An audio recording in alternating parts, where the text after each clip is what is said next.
स्वागत है आप सभी का आपके अपने YouTube चैनल पोस्ट लेविसी पर। पिछली वीडियो में प्रोडक्ट एंड सर्विसेज के इम्पोर्टेंट क्वेश्चंस को कवर करना शुरू किया था। आज हम उसी में नेक्स्ट क्वेश्चंस को कवर करेंगे।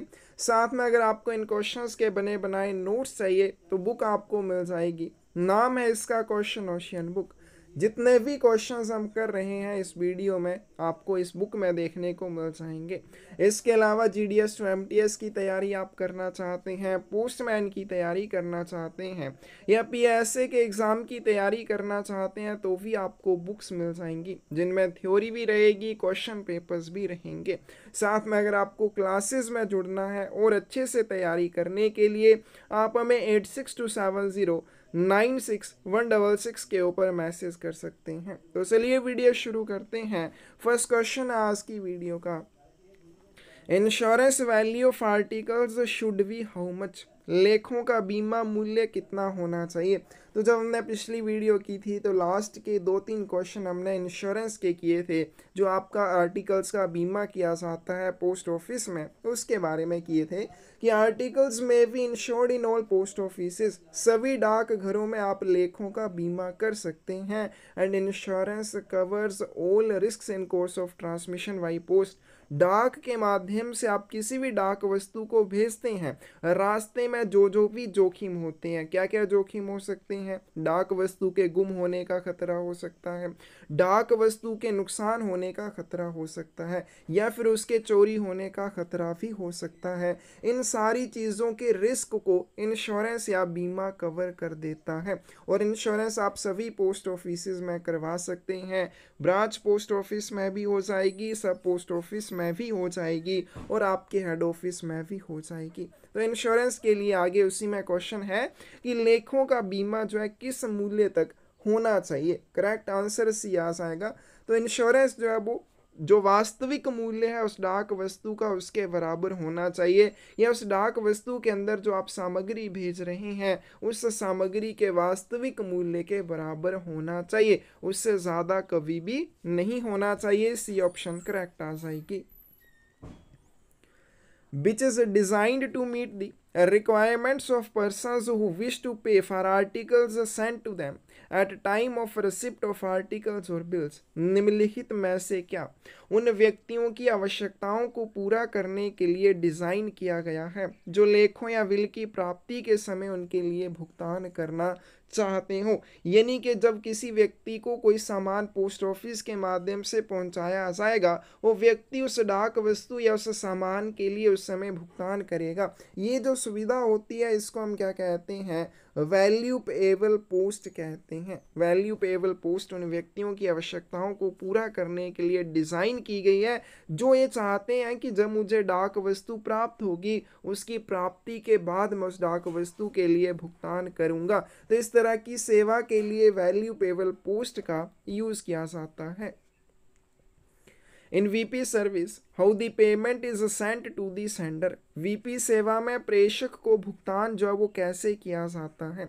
अब वैल्यू पेएबल पोस्ट हमने कर लिया कि क्यों होती है, उस व्यक्ति के लिए होगी जो चाहता है कि मुझे जब मेरी डाक वस्तु प्राप्त होगी उस समय मैं उस डाक वस्तु के लिए भुगतान करूंगा। अब भुगतान वो करेगा, किया गया भुगतान प्रेषक को भेजा जाएगा। तो वीपी आर्टिकल प्रेषक ने भेजा, प्राप्तकर्ता को जब वितरण हुआ तो प्राप्तकर्ता ने उसके लिए चार्जेस दिए। जब चार्जेस दिए तो वो चार्जेस प्रेषक को भेजे जाएंगे। कैसे भेजे जाते हैं, मनी ऑर्डर के माध्यम से। वैल्यू पेएबल आर्टिकल जब भी भेजा जाता है तो उसके साथ वैल्यू पेएबल मनी ऑर्डर भी भेजा जाता है। बी ऑप्शन करेक्ट हो जाएगी। But let fees is taken for a registered article. एक पंजीकृत लेख के लिए विलंब शुल्क कितना लिया जाता है। सी ऑप्शन करेक्ट आ जाएगी, 3 रुपये लिया जाता है। पिछली वीडियो में भी क्या था, अगर रजिस्टर्ड कोई भी आर्टिकल है उसके लिए लेट फीस 3 रुपये लगती है। अगर आपका अनरजिस्टर्ड आर्टिकल है तो उसके लिए 2 रुपये लेट फीस के रूप में लिए जाते हैं।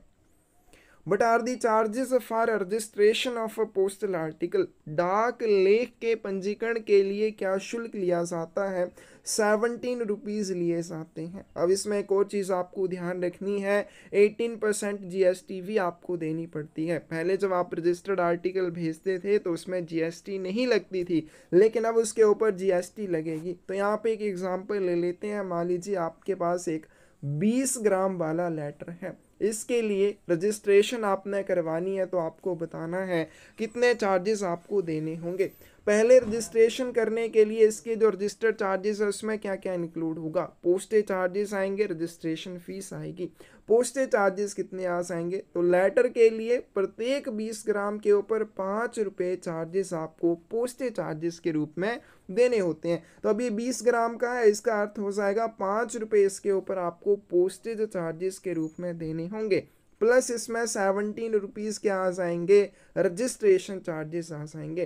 टोटल कितने हो जाएंगे? 22 रुपीज़ हो जाएंगे, 22 रुपये हो जाएंगे। अब इन 22 रुपीज़ में साथ में आपको देनी है GST, यानी कि 22 रुपीज़ प्लस 18% ऑफ 22, ये जो भी बनेगा वो आपको क्या देना पड़ेगा? रजिस्टर्ड आर्टिकल जो कि 20 ग्राम का लेटर है उसके लिए रजिस्ट्रेशन चार्जेस और साथ में पोस्टेज चार्जेस के रूप में देना होगा। तो इसका करेक्ट आंसर क्या आ जाएगा आपके पास? बी आ जाएगा।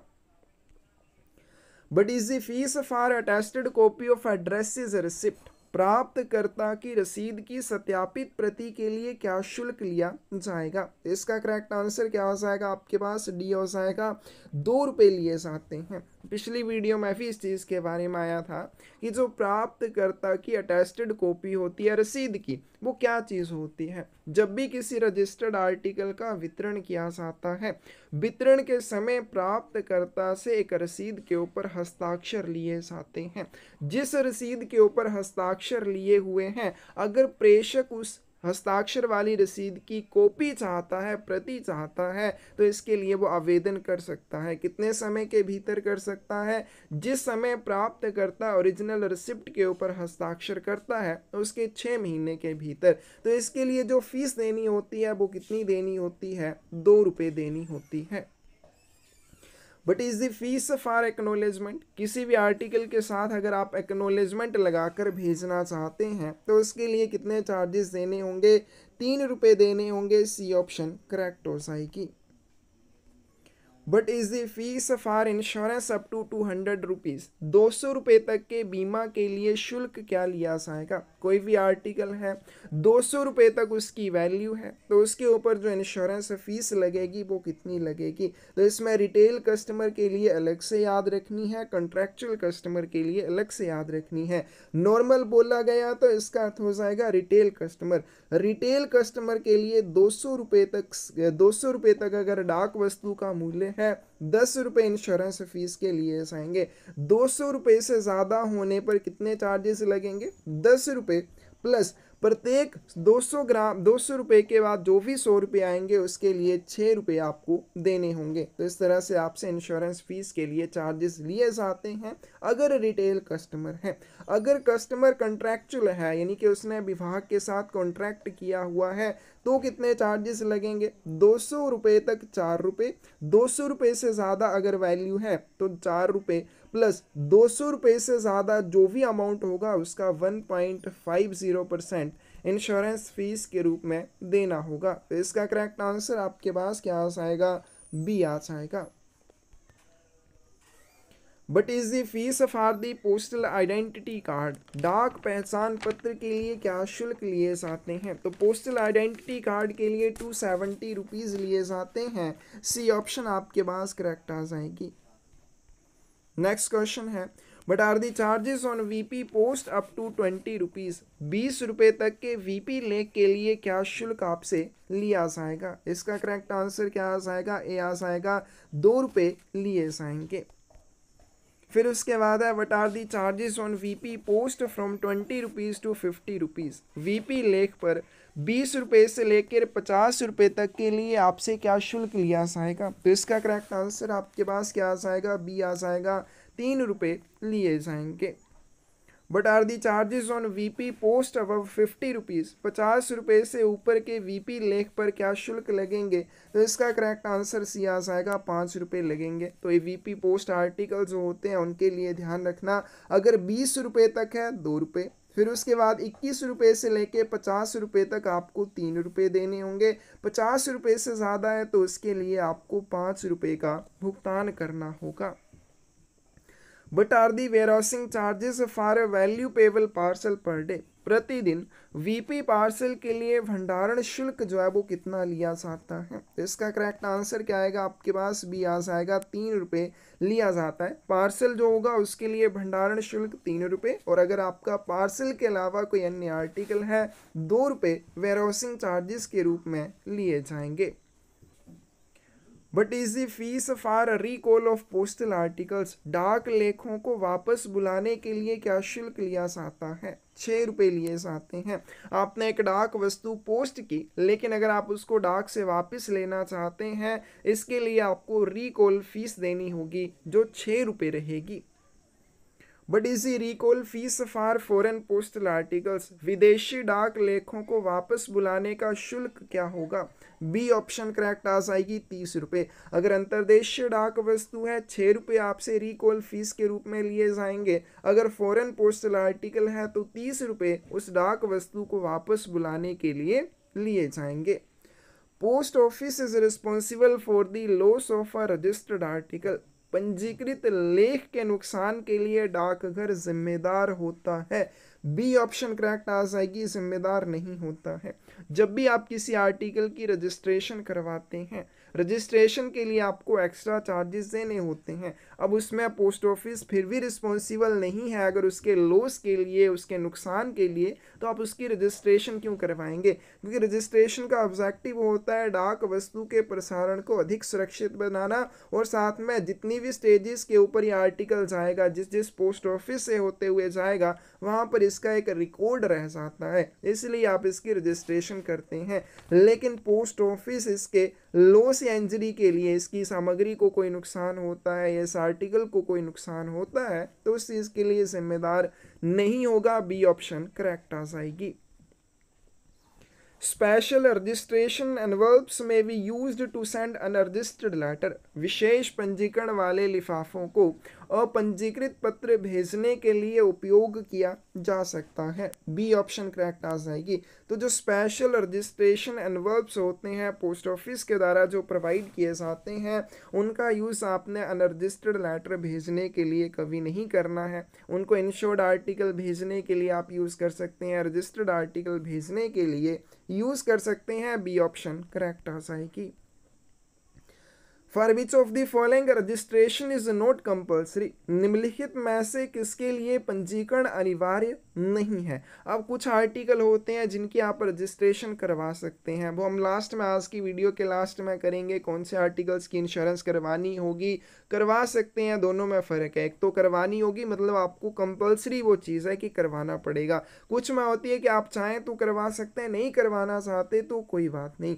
अब यहाँ में क्वेश्चन में पूछा गया कि कौन से आर्टिकल के लिए रजिस्ट्रेशन कंपल्सरी नहीं है, लेकिन अगर आप करवाना चाहेंगे तो हो जाएगी। पार्सल नॉट एक्सीडिंग 4 किलोग्राम, कोई भी पार्सल जिसका वजन 4 किलोग्राम से कम है। Insured article, value payable article, article wearing the word registered. Correct answer आपके पास ये आ जाएगा, कोई भी पार्सल जिसका वजन 4 किलोग्राम से कम है उसका आप रजिस्ट्रेशन या पंजीकरण करवा सकते हैं, लेकिन कंपल्सरी नहीं है। लेकिन इंश्योर्ड आर्टिकल भेजेंगे, वीपी आर्टिकल भेजेंगे, इनके लिए रजिस्ट्रेशन कंपल्सरी होती है, आपको करवानी ही पड़ेगी। फिर उसके बाद कोई आर्टिकल जिसके ऊपर रजिस्टर्ड वर्ड लिखा हुआ है, पंजीकृत शब्द लिखा हुआ है, उसके लिए भी आपको रजिस्ट्रेशन करवानी पड़ती है। करेक्ट आंसर क्या आ जाएगा आपके पास? ए आ जाएगा। Sender may obtain attested copy of original receipt signed by addressee within how many months from date addressee signed original receipt? प्रेषक प्राप्तकर्ता के द्वारा हस्ताक्षरित की हुई मूल रसीद की सत्यापित प्रति प्राप्तकर्ता के द्वारा हस्ताक्षर करने के कितने समय के भीतर प्राप्त कर सकता है? ए ऑप्शन करेक्ट आ जाएगी विद इन 6 मंथ्स, 6 महीने के भीतर। अभी हमने कर लिया कि प्राप्तकर्ता की हस्ताक्षरित जो रसीद होती है उसकी सत्यापित प्रति क्या होती है। क्या होता है, जब भी रजिस्टर्ड आर्टिकल का वितरण किया जाता है तो प्राप्तकर्ता को एक रसीद के ऊपर हस्ताक्षर करने होते हैं। तो प्राप्तकर्ता के द्वारा जो रसीद के ऊपर हस्ताक्षर किए हुए हैं उनकी अगर एक कॉपी प्रेषक को चाहिए तो उस कॉपी के लिए वो आवेदन कर सकता है। अब इसके साथ अटेस्टेड वर्ड लगाए कि attested copy of original receipt. Attested का क्या अर्थ हो जाएगा, जब वो रसीद बनाई जाती है तो पोस्ट मास्टर उसको अपने हस्ताक्षर करके सत्यापित करता है, तो इसलिए इसको attested copy of original receipt कहते हैं, जो प्राप्तकर्ता के द्वारा हस्ताक्षर की हुई ओरिजिनल रिसिप्ट से तैयार की जाती है और फिर वो प्रेषक को भेजी जाती है। कितने समय के भीतर प्रेषक उस रसीद के लिए या उस ओरिजिनल रिसिप्ट की कॉपी के लिए आवेदन कर सकता है, जब प्राप्तकर्ता ओरिजिनल रिसिप्ट के ऊपर हस्ताक्षर करता है उस तारीख से 6 महीने के भीतर इस चीज के लिए आवेदन किया जा सकता है। ए ऑप्शन करेक्ट आ जाएगी। Maximum compensation that can be given for a registered inland letter, packet और पार्सल। अंतर्देशीय पंजीकृत पत्र, पैकेट या पार्सल के लिए अधिकतम कितना मुआवजा दिया जा सकता है। इसका करेक्ट आंसर आपके पास ये आ जाएगा 100 रुपीज़ मैक्सिमम कंपनसेशन के रूप में दिए जा सकते हैं। लेकिन ये जो कंपनसेशन या मुआवजा दिया जाता है लीगल लाइबिलिटी के तौर पर नहीं दिया जाता है, यानी कि कानूनी रूप से प्राप्तकर्ता या प्रेषक इसको प्राप्त करने का हकदार नहीं होता है। यहाँ पे हेड ऑफ सर्कल क्या कर सकता है, एक्ट ऑफ ग्रेस के रूप में, अनुग्रह के रूप में प्राप्तकर्ता को या फिर प्रेषक को 100 रुपये तक की राशि का कंपनसेशन या मुआवजा दे सकता है। तो head of circle may grant to sender or at his request to address as an act of grace compensation up to a limit of 100 rupees for the loss of any registered inland letter, packet और parcel. यानी कि अनुग्रह के रूप में head of circle जो CPMG होता है 100 रुपये तक का मुआवजा रजिस्टर्ड आर्टिकल के लिए दे सकता है, लेकिन ये कोई लीगल लाइबिलिटी नहीं होगी। सी ऑप्शन करेक्ट आ जाएगी। Which of the following must be insured for their actual value of contents? किस सामग्री का बीमा उसकी मूल राशि के लिए किया जाना चाहिए। इसका करेक्ट आंसर क्या आ जाएगा, जब भी आप कोई प्रीशियस स्टोन भेजेंगे, कॉइन भेजेंगे, बैंक नोट भेजेंगे, तो जो इनकी एक्चुअल वैल्यू होगी, अगर आप प्रीशियस स्टोन भेज रहे हैं, मान लीजिए उसकी वैल्यू 100 रुपये है, तो जो इंश्योरेंस इस आर्टिकल के लिए की जाएगी वो भी 100 रुपये की वैल्यू के लिए होनी चाहिए, 100 रुपये की सीमा तक के लिए होनी चाहिए। डी ऑप्शन करेक्ट आ जाएगी। यानी कि जो भी सामग्री की एक्चुअल वैल्यू होगी इंश्योरेंस भी उसी के लिए आपको करनी होगी। एनवर्पीज which can be used to send insured articles. बीमित लेख भेजने के लिए किन लिफाफों का उपयोग किया जा सकता है। ब्लैक बॉर्डर एनवर्ब्स, काले बॉर्डर वाले लिफाफों का। ट्रांसपेरेंट पैनल एनवल्प, ऐसे लिफाफे जिनमें ट्रांसपेरेंट पैनल हो। कलर्ड पैनल एनवर्ब्स, या फिर इनमें से कोई भी नहीं। करेक्ट आंसर आपके पास डी आ जाएगा।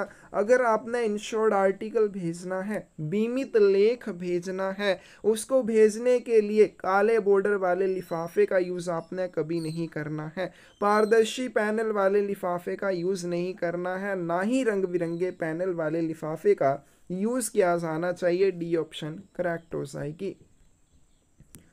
Which of the following can be sent as VP article? निम्नलिखित में से किसे VP लेख के रूप में भेजा जा सकता है। VP आर्टिकल के रूप में आप लीगल डॉक्यूमेंट भेज सकते हैं, प्रोमिसरी नोट भेज सकते हैं, articles having no intrinsic value, ऐसी वस्तुएं भी आप VP आर्टिकल के रूप में भेज सकते हैं जिनका कोई आंतरिक मूल्य ना हो। आंतरिक मूल्य यानी कि उनकी कोई भी वैल्यू नहीं है, फिर भी आप उनको VP आर्टिकल के रूप में भेज सकते हैं। अब किसी भी आर्टिकल की इंस्ट्रिंसिक वैल्यू नहीं है तो वो क्या हो सकता है, लीगल डॉक्यूमेंट कोई हो सकता है, कोई बॉन्ड हो सकता है, पॉलिसी हो सकती है किसी इंश्योरेंस की, प्रोमिसरी नोट हो सकते हैं, और भी बहुत सारी चीज़ें हैं जिन्हें आप VP आर्टिकल के रूप में भेज सकते हैं, चाहे उनकी कोई भी इंस्ट्रिंसिक वैल्यू या आंतरिक मूल्य ना हो। इसका करेक्ट आंसर आपके पास क्या आ जाएगा, डी आ जाएगा। Which of the following is not true about a registration of postal articles? डाक लेखों के पंजीकरण के बारे में निम्नलिखित में से कौन सा सत्य नहीं है। Registration makes the transmission of articles more secure and special precautions are taken for registered articles. पंजीकरण लेखों के प्रसारण को अधिक सुरक्षित बनाता है। यानी कि अगर आप किसी डाक वस्तु की रजिस्ट्रेशन या पंजीकरण करते हैं, इससे उस डाक वस्तु का प्रसारण अधिक सुरक्षित हो जाता है और पंजीकृत लेखों के लिए विशेष सावधानी भी बरती जाती है। The record will be kept at all stages for the registered article. पंजीकृत लेखों के लिए सभी चरणों में रिकॉर्ड रखा जाता है, कब उसकी बुकिंग हुई, कौन कौन से डाकघर के माध्यम से वो गुजरेगा, फिर लास्ट में कब उसका वितरण हुआ, उन सारी चीज़ों का एक रिकॉर्ड रह जाता है। Post office is responsible for the loss of registered articles और फॉर इंजरी टू कंटेंट्स और आर्टिकल्स। पंजीकृत लेखों के खो जाने, उनकी सामग्री या लेख को कोई भी नुकसान होने के मामले में डाकघर जिम्मेदार होता है। कौन सी ऑप्शन सत्य नहीं है? सी ऑप्शन जो है वो इनकरेक्ट है। क्यों इनकरेक्ट है? क्योंकि हमने किया post office is not responsible for the loss of registered article. पंजीकृत लेख के नुकसान के लिए डाकघर कभी भी जिम्मेदार नहीं होता है, ना ही उस चीज़ के लिए कोई मुआवजा दिया जाता है। लेकिन head of circle as an act of grace 100 रुपये की राशि तक का मुआवजा दे सकता है, यानी कि वहाँ पे वो अनुग्रह के रूप में दे सकता है, लीगल लाइबिलिटी नहीं होगी। सी ऑप्शन करेक्ट आ जाएगी। For registered articles the pre payment of which charges is compulsory. पंजीकृत लेखों के लिए किन शुल्कों का पूर्व भुगतान अनिवार्य है? डी ऑप्शन करेक्ट आ जाएगी। जब भी किसी आप रजिस्टर्ड आर्टिकल के लिए चार्जेस देंगे तो उन चार्जेस में पोस्टेज चार्जेस और रजिस्ट्रेशन फीस शामिल होंगे। इसमें पोस्टेज चार्जेस क्या हो जाएंगे? किसी भी डाक वस्तु को भेजने के लिए उसके वजन के अनुसार उसके ऊपर जो शुल्क बनता है। रजिस्ट्रेशन चार्जेस जो 17 रुपीज़ आपसे पंजीकरण के लिए आएंगे, ये दोनों चार्जेस आपको अनिवार्य रूप से देने होंगे। और फीस फॉर एक्नॉलेजमेंट आपको तभी देनी होगी जब आर्टिकल के साथ आप एक्नॉलेजमेंट लगाकर भेजेंगे, नहीं तो इसको देने की आवश्यकता नहीं होती है। डी ऑप्शन करेक्ट हो जाएगी। For which of the following articles registration is compulsory. निम्नलिखित में से किस वस्तु के लिए पंजीकरण अनिवार्य है? यानी कि आप इस डाक वस्तु को अगर भेजेंगे तो रजिस्ट्रेशन आपको करवानी ही पड़ेगी। For any parcel which is addressed to a place for which custom declaration is required. किसी भी पार्सल के लिए जो स्थान को भेजा जाता है जिसके लिए कस्टम घोषणा आवश्यक है। तो कोई भी ऐसी डाक वस्तु या कोई भी ऐसा पार्सल जिसे किसी ऐसे स्थान के लिए भेजा जा रहा है जहां को भेजने के लिए कस्टम डिक्लेरेशन की आवश्यकता हो, तो उस पार्सल के लिए पंजीकरण करवाना पड़ेगा। For any article containing postage और other stamps, cheque, bank notes, bill of exchange. किसी भी वस्तु के लिए जिसमें डाक टिकट या अन्य टिकट, चेक या बैंक नोट या विनिमय बिल शामिल हो, उसके लिए भी आपको रजिस्ट्रेशन करवानी पड़ती है। फॉर इंश्योर्ड आर्टिकल, किसी भी आर्टिकल के लिए अगर आपने इंश्योरेंस करनी है तो उसकी रजिस्ट्रेशन भी साथ में होगी। डी ऑप्शन करेक्ट आ जाएगी। इन सभी के लिए आपको रजिस्ट्रेशन अनिवार्य रूप से करवानी पड़ती है।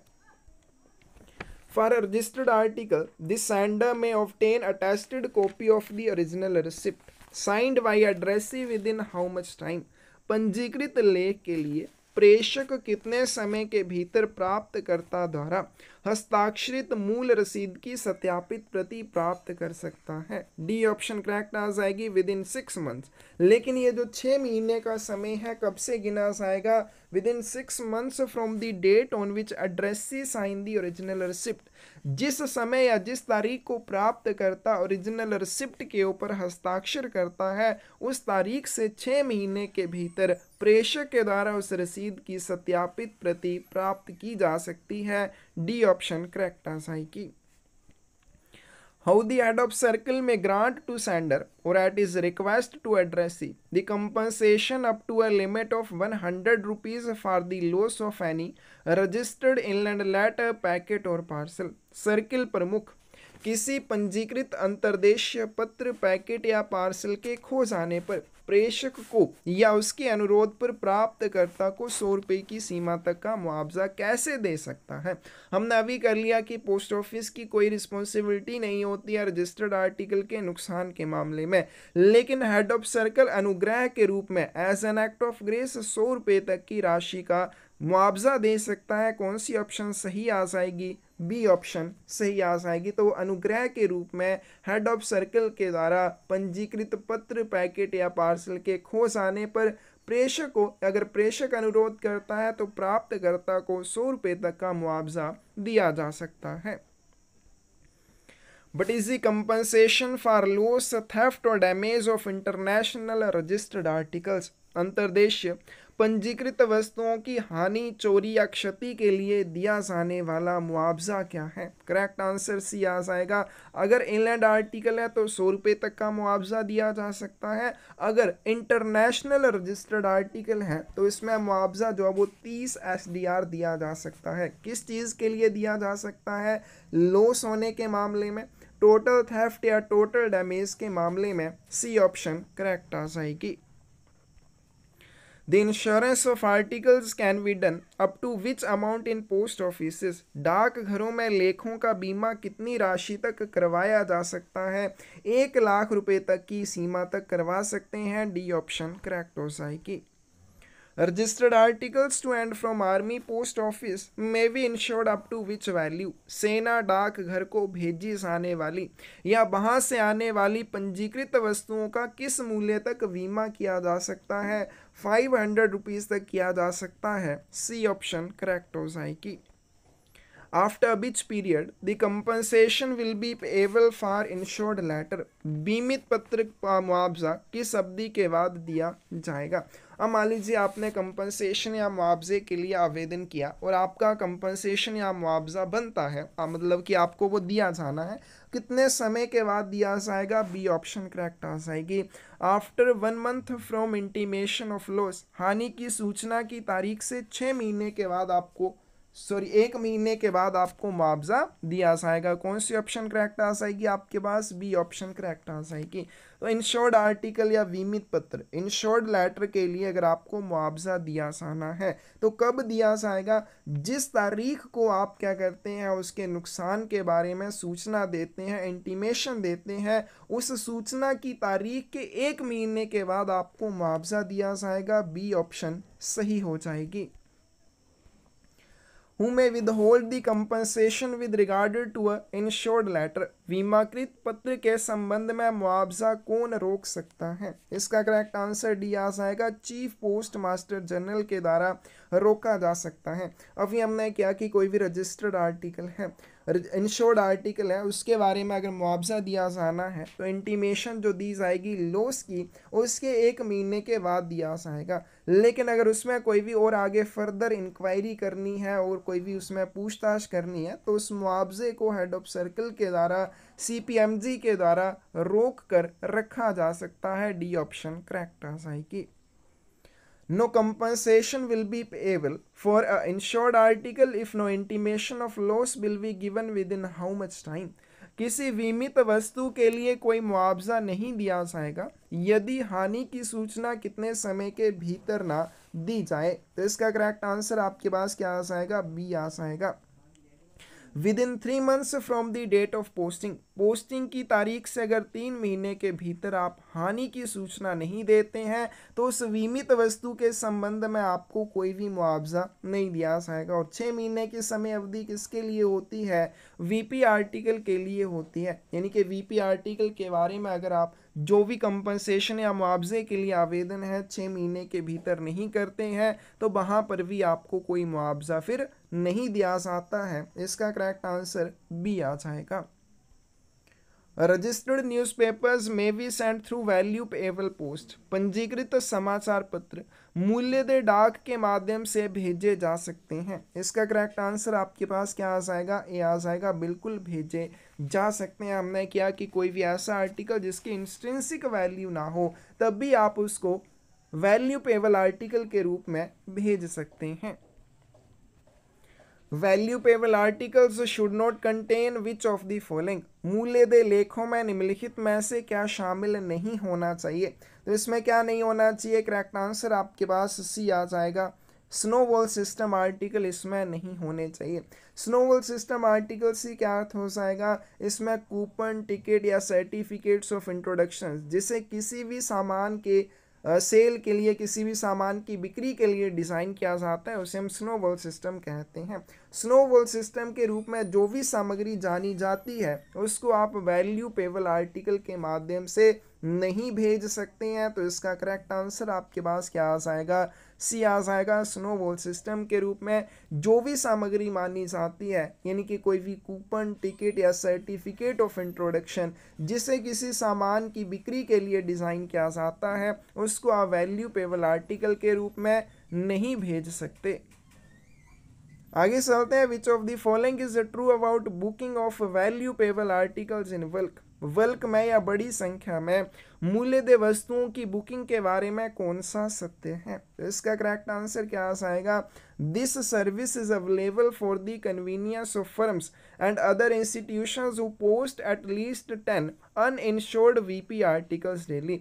और वैल्यूपेबल आर्टिकल्स बड़ी संख्या में बुक करना ये सुविधा होती है, और ये सुविधा किसको दी जाती है, ऐसी किसी फर्म को दी जाती है या अदर इंस्टीट्यूशन को दी जाती है जो डेली कम से कम 10 बिना बीमे वाले बीपी आर्टिकल्स को पोस्ट करता है। बहुत ही इंपॉर्टेंट है, कितने आर्टिकल्स को पोस्ट करने वाली फर्म या इंस्टीट्यूशन को वैल्यूपेबल आर्टिकल्स को बल्क में बुक करने की सुविधा प्रदान की जाती है, 10 uninsured VP articles daily.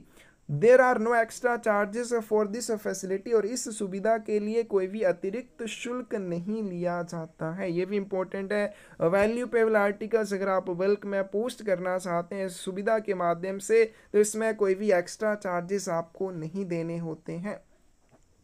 Inquiry in this regard should be addressed to the local superintendent of post offices, और इस संबंध में अगर आप पूछताछ करना चाहते हैं, जानकारी प्राप्त करना चाहते हैं, तो डाकघर के जो स्थानीय अधीक्षक होते हैं उनको आप आवेदन कर सकते हैं। डी ऑप्शन करेक्ट आ जाएगी, उपरोक्त सभी सही हैं। थोक में या बड़ी संख्या में मूल्यदेय वस्तुओं की बुकिंग के बारे में सभी पॉइंट सही हैं। Which of the following is true about valuable articles whose amount exceeding 1500 rupees? निम्नलिखित में से कौन सा मूल्यदेय वस्तुओं के बारे में सही है जिनकी राशि 1500 रुपये से अधिक है। बहुत ही इंपॉर्टेंट है, ऐसा कोई वैल्यूपेबल आर्टिकल जिसके वितरण के समय प्राप्तकर्ता से एकत्र की जाने वाली राशि 1500 रुपये से ज़्यादा है। These valuable articles will not accept as valuable unless it is not insured for the sum specified for remittance by the sender। तो ये मूल्यदेय वस्तुएं वीपी के रूप में स्वीकार नहीं किए जाएंगे। ये जो 1500 रुपये से अधिक राशि आपने रिकवर करनी है प्राप्तकर्ता से वीपी आर्टिकल के लिए, तो जब इस वीपी आर्टिकल को भेजा जाएगा उस समय तक इस आर्टिकल को स्वीकार नहीं किया जाएगा जब तक कि प्रेषक द्वारा प्रेषण को निर्दिष्ट राशि का बीमा ना किया जाए। यानी कि 1500 रुपये से ऊपर का अगर कोई भी वीपी आर्टिकल होगा, मान लीजिए 1600 रुपये का है, तो 1600 रुपये की ये जो राशि है इसके लिए इंश्योरेंस करवानी होगी। यानी कि प्राप्तकर्ता से ये जो आप 1600 रुपये एकत्र करेंगे, इनको एकत्र करने के बाद जब प्रेषक को भेजा जाएगा तो इन 1600 रुपये की इंश्योरेंस होनी चाहिए। तो वीपी आर्टिकल अगर 1600 रुपये का है तो इसको तब तक एक्सेप्ट नहीं किया जाएगा जब तक कि इस 1600 रुपये के लिए आप इंश्योरेंस नहीं करवाते। जो राशि प्राप्तकर्ता से एकत्र करके प्रेषक को भेजी जानी है, जो वीपी आर्टिकल के ऊपर निर्दिष्ट की हुई राशि है, उसके लिए इंश्योरेंस आपको करवानी होगी अगर उसकी वैल्यू 1500 रुपये से ज़्यादा है।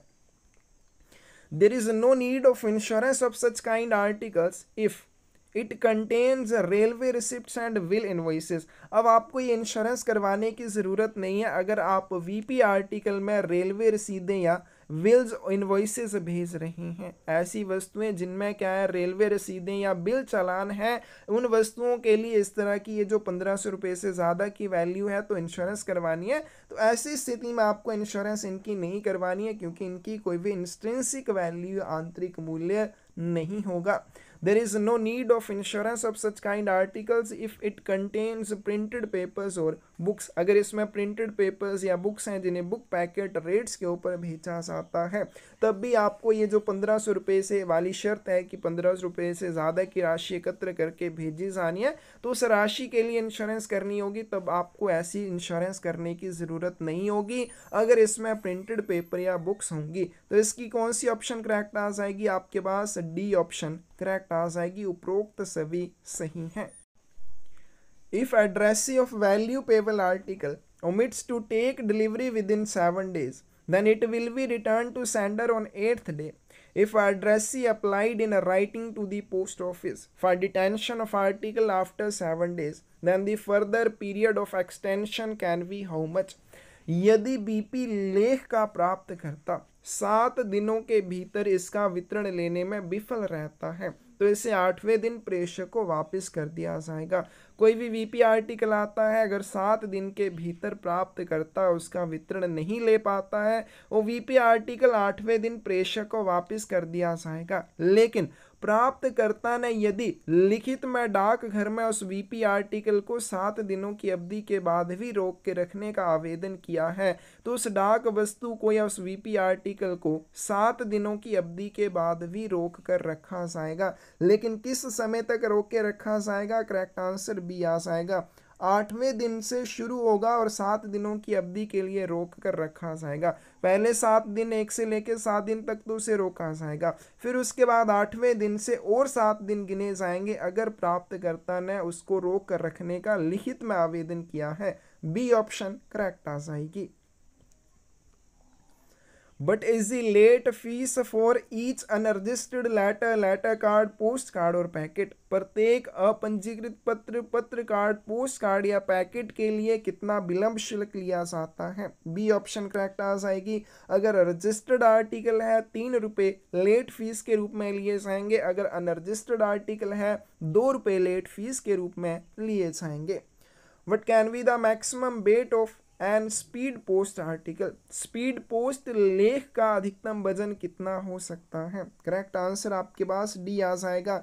कोई भी स्पीड पोस्ट आर्टिकल है मैक्सिमम 35 किलोग्राम तक उसको भेजा जा सकता है। Up to which amount the insurance of a speed post article can be done? Speed post लेख का बीमा किस सीमा तक किया जा सकता है? डी ऑप्शन करेक्ट आ जाएगी। स्पीड पोस्ट आर्टिकल की अगर आप इंश्योरेंस करना चाहते हैं 1 लाख रुपए तक की कर सकते हैं। Which of the following are the features of a speed post article? निम्नलिखित में से कौन सी स्पीड पोस्ट लेख की विशेषताएं हैं? Delivery information on SMS system. तो कोई भी आप स्पीड पोस्ट आर्टिकल भेजते हैं तो जब उसका वितरण होता है तो जो भी रजिस्टर्ड नंबर होता है, यानी कि बुकिंग के समय जो भी नंबर ऐड किया जाता है उस नंबर के ऊपर एक SMS आ जाता है डिलीवरी की इंफॉर्मेशन के बारे में। बुक नाउ पे लेटर फैसिलिटी इसके बारे में आपको मिल जाती है। कैश ऑन डिलीवरी के माध्यम से भी आप स्पीड पोस्ट आर्टिकल्स भेज सकते हैं। इंटरनेट बेस्ड ट्रैक और ट्रेस फैसिलिटी मिल जाती है, यानी कि आप गूगल के माध्यम से अपने आर्टिकल को ट्रैक या ट्रेस कर सकते हैं। ई ऑप्शन करेक्ट आ जाएगी। उपरोक्त सभी स्पीड पोस्ट की विशेषताएं हैं। What are the compensation charges if any speed post article is delayed? यदि स्पीड पोस्ट के पहुंचने में देरी होती है तो क्या मुआवजा दिया जाएगा? अब देखिए स्पीड पोस्ट आर्टिकल भेजा जाता है तो उसमें एक ट्रांजिट नॉर्म्स होते हैं कि अगर आपने इस जगह के लिए आर्टिकल भेजा है, अगर आपने लोकल के लिए आर्टिकल भेजा तो 1 से 2 दिन में उसका वितरण हो जाना चाहिए। लेकिन अगर ऐसा नहीं होता है, जो ट्रांजिट नॉर्म्स हैं उनके अकॉर्डिंग स्पीड पोस्ट आर्टिकल का वितरण नहीं होता है, उससे ज़्यादा समय लग जाता है, तो मुआवजे के रूप में आपको क्या दिया जाता है? स्पीड पोस्ट चार्जेस दिए जाते हैं। बी ऑप्शन करेक्ट हो जाएगी। But are the compensation charges in case speed post article is loss or damage? Speed post लेख के नुकसान या क्षति के मामले में क्या मुआवजा दिया जाएगा? बी ऑप्शन करेक्ट हो जाएगी। अगर स्पीड पोस्ट आर्टिकल को लॉस हो जाता है या उसको कोई नुकसान होता है तो 1000 रुपये या डबल दी स्पीड पोस्ट चार्जेस, दोनों में से जो भी कम होगा मुआवजे के रूप में दिया जाएगा। Speed post discount only applicable with the same sender's address irrespective of number of bookings in a day. Speed post छूट केवल एक प्रेषक के पते पर लागू होती है, चाहे एक दिन में कितनी भी बुकिंग क्यों ना हो। करेक्ट आंसर आपके पास ये आ जाएगा, बिल्कुल सही बात है। स्पीड पोस्ट आर्टिकल्स के लिए जो डिस्काउंट स्ट्रक्चर है उसको हम आज की वीडियो के लास्ट में करेंगे, किस तरह से आपको स्पीड पोस्ट आर्टिकल्स के ऊपर डिस्काउंट दिया जाता है। लेकिन जो डिस्काउंट दिया जाता है वो कैसे दिया जाता है, सेम सेंडर्स एड्रेस, यानी कि उस आर्टिकल्स को भेजने वाला प्रेषक एक ही होना चाहिए। ये नहीं कि आपने 5-6 लोगों से स्पीड पोस्ट आर्टिकल इकट्ठे किए, पोस्ट ऑफिस में जाकर पोस्ट किए और आपको वहाँ पे छूट मिल जाएगी, ऐसा नहीं होगा। उनको भेजने वाला या उनका जो प्रेषक है उनका एड्रेस सेम होना चाहिए, तभी वो आपको छूट दी जाएगी। ए ऑप्शन करेक्ट हो जाएगी। But are the transit norms for speed post article within same state. एक ही राज्य के भीतर स्पीड पोस्ट ले के लिए पारगमन मानदंड क्या रहते हैं, यानी कि अगर आपने स्पीड पोस्ट आर्टिकल भेजा है और उसका वितरण एक ही राज्य के भीतर यानी कि सेम स्टेट में जहां आर्टिकल की बुकिंग हुई है उसी सेम स्टेट में उसका वितरण भी होना है, तो इसमें मैक्सिमम 1 से 4 दिन का समय लगेगा, इससे ज़्यादा का नहीं लगेगा। सी ऑप्शन करेक्ट हो जाएगी। Express mail service is express mail service जो है ये क्या चीज़ होती है, तो इसका करेक्ट आंसर भी आ जाएगा। एक्सप्रेस मेल सर्विस किसको कहा जाता है, इंटरनेशनल स्पीड पोस्ट को कहा जाता है, अंतर्राष्ट्रीय स्पीड पोस्ट को कहा जाता है। Where the international speed post articles can be booked, अंतर्राष्ट्रीय स्पीड पोस्ट लेख कहाँ पर बुक किए जा सकते हैं। डी ऑप्शन करेक्ट आ जाएगी, at all departmental post offices, सभी विभागीय डाकघरों में अंतर्राष्ट्रीय स्पीड पोस्ट आर्टिकल्स की बुकिंग की जा सकती है। The size of a postal article for international speed post service में बी, अंतर्राष्ट्रीय स्पीड पोस्ट सेवा के लिए जो डाक लेख होगा उसका आकार जो है वो क्या होना चाहिए। बी ऑप्शन करेक्ट आ जाएगी, should not exceed 1.5 metre for any one dimension, किसी एक आयाम के लिए 1.5 मीटर से अधिक उसके आयाम नहीं होने चाहिए। और साथ में अगर हम बात करें उसकी लेंथ और ग्रेटेस्ट सरकमफ्रेंस की, जो कि लेंथ के अलावा किसी अन्य डायरेक्शन में मापी गई होगी, तो वो कितनी आ जाएगी, 3 मीटर आ जाएगी। There is no need of custom examination for an international speed post article, अंतर्राष्ट्रीय स्पीड पोस्ट आर्टिकल के लिए सीमा शुल्क घोषणा की कोई भी आवश्यकता नहीं है। बी ऑप्शन आपके पास करेक्ट आ जाएगी, फॉल्स है। जब भी आप कोई अंतर्राष्ट्रीय स्पीड पोस्ट भेजेंगे उसके साथ कस्टम डिक्लेरेशन मस्ट है, आपको लगानी पड़ेगी। 2 कस्टम डिक्लेरेशन फॉर्म होते हैं, CN22, CN23। कब कब उनका यूज़ किया जाता है, Form CN23 is used for custom declaration of an international speed post article of value। Form CN23 का उपयोग मूल्य के अंतर्राष्ट्रीय स्पीड पोस्ट लेख की कस्टम घोषणा के लिए किया जाता है, यानी कि अगर आपका आर्टिकल जो है उसकी वैल्यू 300 SDR या उससे ज़्यादा है, तो उस तरह के स्पीड पोस्ट आर्टिकल के लिए जो कस्टम डिक्लेरेशन फॉर्म यूज़ किया जाएगा वो CN23 रहेगा। ऐसा अंतर्राष्ट्रीय स्पीड पोस्ट आर्टिकल जिसकी वैल्यू 300 SDR या 300 SDR से ज़्यादा है, तो उसके लिए जो कस्टम डिक्लेरेशन फॉर्म यूज़ किया जाएगा वो CN23 किया जाएगा। There is no insurance facility in business parcel, business parcel में कोई भी बीमा सुविधा नहीं होती है। कौन सी ऑप्शन, बी ऑप्शन करेक्ट आ जाएगी, फॉल्स है। बिजनेस पार्सल क्या होती है, कि प्रीमियम सरफेस सर्विस होती है बिजनेस कस्टमर्स के लिए, सिर्फ कॉन्ट्रैक्चुअल जो कस्टमर होते हैं उन्हीं के लिए उपलब्ध होती है, और इसमें जो इंश्योरेंस होती है वो ऑप्शनल होती है, यानी कि आप करवा सकते हैं, नहीं करवाना चाहते तब भी कोई बात नहीं, लेकिन ऐसा नहीं है कि इसमें इंश्योरेंस फैसिलिटी है ही नहीं। बी ऑप्शन करेक्ट आ जाएगी। Domestic speed post was introduced in which year, घरेलू स्पीड पोस्ट को किस वर्ष शुरू किया गया था। सी ऑप्शन आपके पास करेक्ट आ जाएगी, 1986 में इसकी शुरुआत की गई थी। If a speed post customer provides a business of rupees 80,000 in a month, then what will be the discount for him। यदि कोई स्पीड पोस्ट ग्राहक एक महीने में 80,000 रुपये का व्यवसाय प्रदान करता है तो उसे कितनी छूट दी जाएगी। तो चलिए यहाँ पे देखते हैं, अगर 50,000 रुपये से लेके 5 लाख रुपए तक का स्पीड पोस्ट व्यवसाय कोई प्रदान करे उसको 10% डिस्काउंट दिया जाएगा। और ये एक दिन का नहीं है, एक महीने का बिजनेस है। 5 लाख रुपए से लेके 25 लाख रुपए तक उसको 15% का डिस्काउंट दिया जाएगा। 25 लाख से लेके 1 करोड़ रुपए तक उसको 20% का डिस्काउंट दिया जाएगा। 1 करोड़ से 5 करोड़ तक के लिए उसको 25% का डिस्काउंट दिया जाएगा। अब हमें पूछा गया कि 80,000 रुपये का व्यवसाय अगर एक महीने में प्रदान कोई करता है तो किसके बीच में आ जाएगा, 50,000 और 5 लाख के बीच में आ जाएगा। तो उसको 80,000 रुपये के ऊपर 10% का डिस्काउंट दिया जाएगा। ए ऑप्शन यहाँ पे करेक्ट हो जाएगी। नेक्स्ट है आपके पास, what can be the maximum length of a speed post article. Speed post लेख की अधिकतम लंबाई कितनी हो सकती है। ए ऑप्शन करेक्ट आ जाएगी 1.50 मीटर या 150 सेंटीमीटर, दोनों ही सेम चीज़ें हैं। But is the minimum chargeable weight for a business parcel. व्यावसायिक पार्सल के लिए न्यूनतम प्रभार्य वजन क्या है। तो बिजनेस पार्सल अभी हमने क्या, प्रीमियम सरफेस सर्विस होती है बिजनेस कस्टमर्स के लिए। सिर्फ कॉन्ट्रैक्चुअल कस्टमर्स इसका यूज़ कर सकते हैं, जिसमें हमने इंश्योरेंस वाला क्वेश्चन किया कि इंश्योरेंस इसकी ऑप्शनल होती है, आप करवाना चाहें तो करवा सकते हैं, नहीं करवाना चाहते तब भी कोई बात नहीं। अब इसमें मिनिमम और मैक्सिमम दोनों तरह के वेट होते हैं। मिनिमम चार्जेबल वेट इसका 2 किलोग्राम है और मैक्सिमम की बात करें 35 किलोग्राम है। ए ऑप्शन करेक्ट हो जाएगी।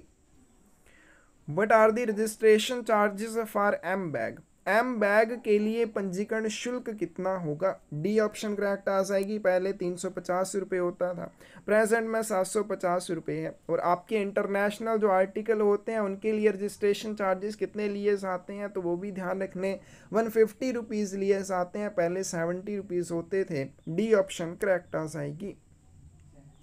What can be the maximum weight of air parcel. हवाई पार्सल का अधिकतम वजन कितना हो सकता है। तो पार्सल चाहे आपका उसका सरफेस ट्रांसमिशन हो चाहे एयर ट्रांसमिशन हो, वेट लिमिट उसकी 20 किलोग्राम ही रहेगी। बी ऑप्शन आपके पास करेक्ट आ जाएगी। Speed post charges are based on which of the following. Speed post शुल्क निम्नलिखित में से किस पर आधारित होता है। करेक्ट आंसर क्या आ जाएगा, weight of article and distance to be covered by article. तो स्पीड पोस्ट चार्जेस जब भी लिए जाते हैं डाक वस्तु के वजन और उसके द्वारा कवर किए जाने वाले डिस्टेंस के अकॉर्डिंग लिए जाते हैं। सी ऑप्शन करेक्ट हो जाएगी। तो ये हम करेंगे आज की वीडियो के लास्ट में किस तरह से इसके ऊपर कितने चार्जेस लिए जाते हैं। What will be the discount for a walk-in customer who will provide 50,000 rupees business in a day?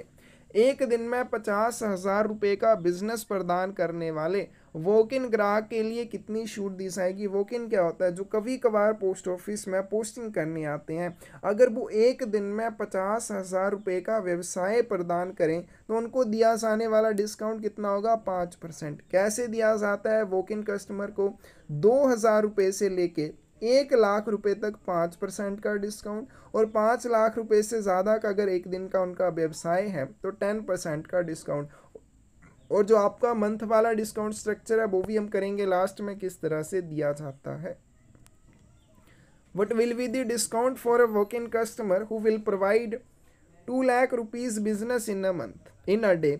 एक वॉक इन ग्राहक के लिए क्या छूट होगी जो एक दिन में 2 लाख रुपए का व्यवसाय प्रदान करेगा। तो 2 लाख रुपए का व्यवसाय प्रदान करेगा तो ये किस में आ जाएगा आपके पास, 2,000 रुपये से 1 लाख रुपए तक 5%, और फिर उसके ज़्यादा का अगर होगा तो उसको कितना 10% का डिस्काउंट दिया जाएगा। तो इसका करेक्ट आंसर आपके पास क्या हो जाएगा, बी हो जाएगा। अगर 1 लाख रुपए से ज़्यादा का एक दिन का व्यवसाय प्रदान करते हैं तो 10% का डिस्काउंट दिया जाएगा। What will be the discount for a walk-in customer who will provide 10 lakh rupees business in a day. एक वॉक-इन ग्राहक को कितनी छूट दी जाएगी जो एक दिन में 10 लाख रुपए का व्यवसाय प्रदान करता है। बी ऑप्शन आपके पास करेक्ट आ जाएगी। हमने अभी कर लिया कि 2,000 रुपये से 1 लाख रुपए तक का एक दिन का बिजनेस है, 5% डिस्काउंट। फिर उसके बाद 1 लाख रुपए से ऊपर जितना भी बिजनेस हो उसके ऊपर 10% का डिस्काउंट ही दिया जाएगा वॉक इन कस्टमर्स को। बी ऑप्शन आपके पास करेक्ट हो जाएगी। What will be the discount for a customer who provide 2 crore rupees speed post business in a month? एक महीने में 2 करोड़ रुपए का स्पीड पोस्ट व्यवसाय प्रदान करने वाले ग्राहक को क्या छूट दी जाएगी। तो इसमें कैसे छूट दी जाती है तो हमने कर लिया 5 लाख रुपए से लेके 50,000 रुपये से लेके 5 लाख तक 10%, 5 लाख रुपए से लेके 25 लाख रुपए तक आपको 15% डिस्काउंट, 25 लाख रुपए से लेके 1 करोड़ तक 20% और 1 करोड़ से लेके 5 करोड़ के बीच में अगर व्यवसाय प्रदान करता है तो उसको कितना डिस्काउंट दिया जाएगा 25% का। तो 2 करोड़ 1 करोड़ और 5 करोड़ के बीच में आते हैं तो इसका करेक्ट आंसर आपके पास क्या आ जाएगा, ए आ जाएगा।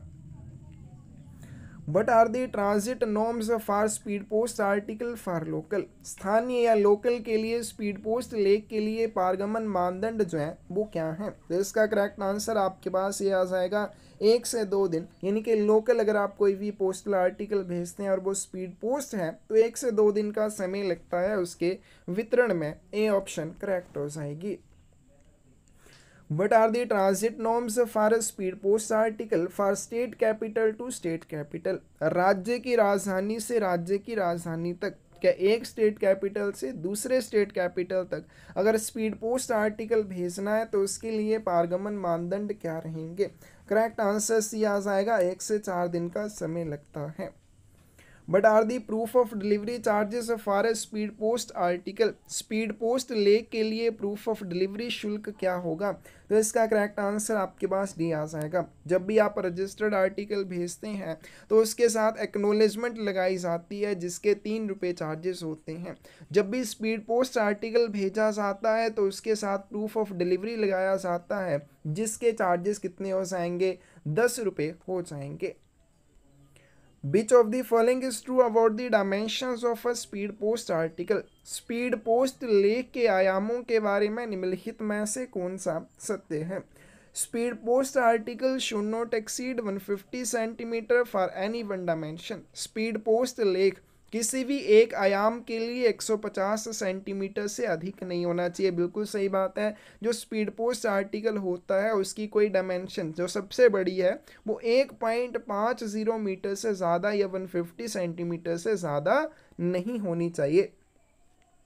The length and the greatest circumference of the speed post article should not exceed 300 centimetre. उसके बाद जो सबसे बड़ी सर्कमफ्रेंस या परिधि होगी लंबाई के अलावा किसी अन्य डायरेक्शन में जो मापी जाएगी प्लस जो उसकी लंबाई है। स्पीड पोस्ट आर्टिकल की लंबाई और सबसे बड़ी परिधि इन दोनों का योग 300 सेंटीमीटर या 3 मीटर से ज़्यादा नहीं होना चाहिए। तो सी ऑप्शन करेक्ट आ जाएगी। दोनों ही पॉइंट सही हैं।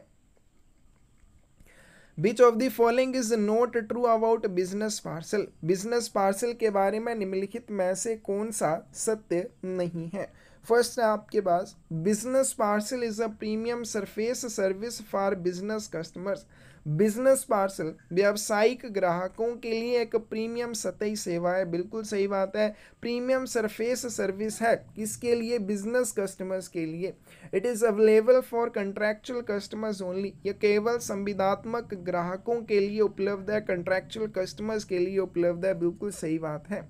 It is available through out the country और ये पूरे देश में उपलब्ध है। डी ऑप्शन आपके पास करेक्ट आ जाएगी। उपरोक्त सभी सही हैं।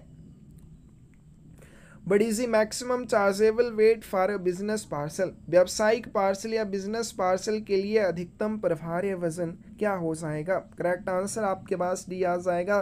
बिजनेस पार्सल के लिए जो मिनिमम चार्जेबल वेट है वो कितना है, 2 किलोग्राम और मैक्सिमम चार्जेबल वेट कितना है, 35 किलोग्राम है। Which of the following is true about the dimensions of a business parcel? Business parcel के आयामों के बारे में निम्नलिखित में से कौन सा सही है। तो इसमें आपने ध्यान रखना कि बिजनेस पार्सल और स्पीड पोस्ट आर्टिकल के लिए जो डायमेंशंस हैं वो सेम रहती हैं, यानी कि आपका जो बिजनेस पार्सल है उसकी लंबाई 1.50 मीटर या 150 सेंटीमीटर से ज़्यादा नहीं होनी चाहिए और उसकी लंबाई और जो सबसे बड़ी परिधि उन दोनों का योग 300 सेंटीमीटर से ज़्यादा नहीं होना चाहिए। सी ऑप्शन करेक्ट हो जाएगी। But are the service standards for delivery of a business parcel for local?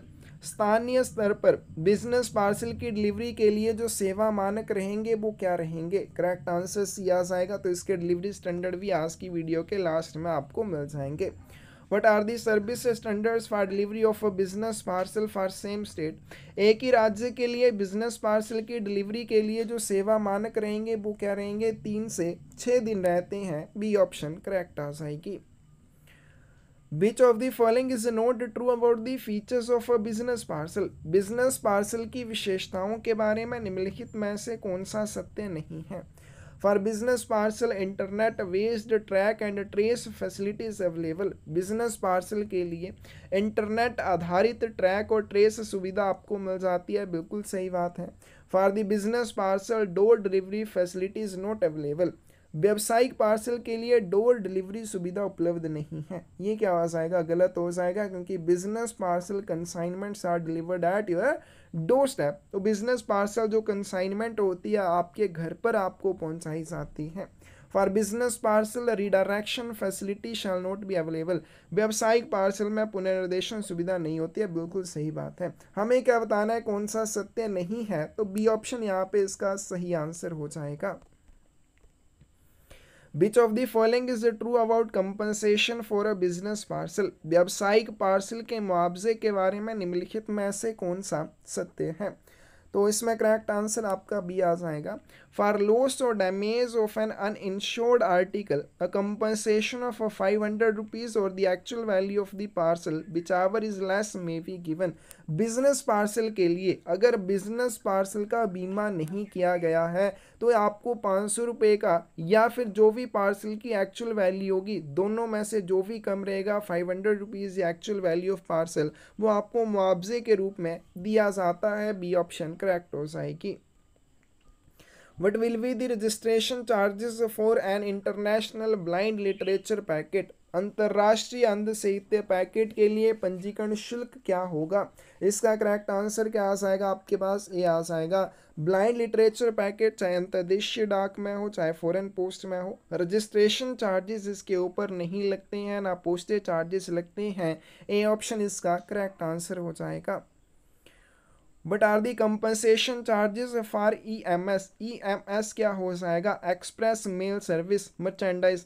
तो जब भी आप स्पीड पोस्ट आर्टिकल भेजते हैं, अगर आपने कभी उसकी बुकिंग किया तो उसमें 2 ऑप्शन आती हैं, डॉक्यूमेंट की आएगी या मर्चेंडाइज की आएगी। अब जब भी आप अंतर्राष्ट्रीय स्पीड पोस्ट की बात करेंगे, EMS express mail service merchandise की बात करेंगे, तो उसमें मुआवजा आपको कैसे दिया जाएगा?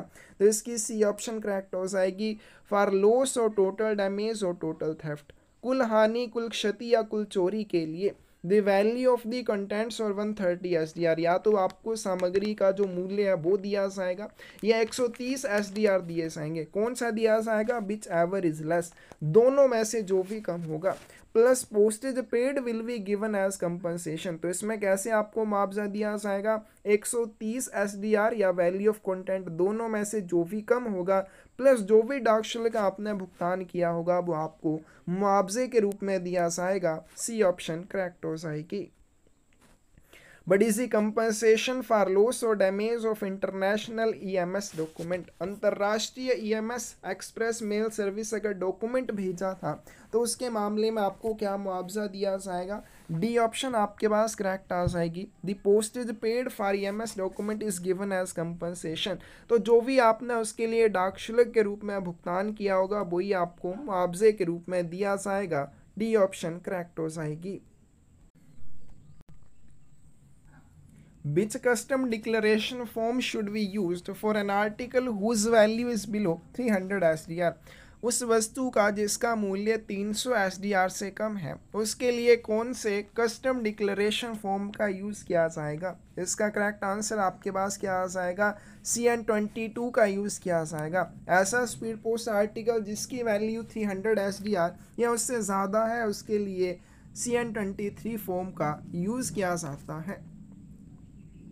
India Post get how much amount for delivery of 1 kg international letter mail? भारतीय डाक को 1 किलो अंतर्राष्ट्रीय पत्र मेल की डिलीवरी के लिए कितनी राशि दी जाती है? तो जो भी फॉरेन कंट्री से आने वाली डाक वस्तुएं होती हैं जिनका भारत में वितरण किया जाना हो, उन डाक वस्तुओं के लिए भारत को क्या मिलता है? चार्जेस मिलते हैं। या फिर भारत अगर फॉरेन कंट्री को आर्टिकल भेजता है तो फॉरेन कंट्री में भी उनकी वितरण के लिए भारत को चार्जेस देने होते हैं। तो अगर भारत वितरण करेगा तो भारत को चार्जेस मिलेंगे, अगर भारत डाक वस्तु को फॉरेन कंट्री के लिए भेजेगा तो फॉरेन कंट्री को वो चार्जेस देने होंगे भारत के द्वारा। तो इसमें हमारे पास पूछा गया कि 1 किलोग्राम अंतर्राष्ट्रीय पत्र डाक के वितरण के लिए भारत को कितना चार्जेस या कितनी राशि दी जाती है? तो इसका करेक्ट आंसर आपके पास डी आ जाएगा। 4.049 SDR दिए जाते हैं। India post gate how much amount for delivery of international parcel? भारतीय डाक को अंतर्राष्ट्रीय पार्सल की डिलीवरी के लिए कितनी राशि दी जाती है? तो इसका करेक्ट आंसर आपके पास भी आ जाएगा 7 SDR दिए जाते हैं। Which of the following is true about international tracked packet service? अंतर्राष्ट्रीय ट्रैक्ड पैकेट सेवा के बारे में निम्नलिखित में से कौन सा सत्य है?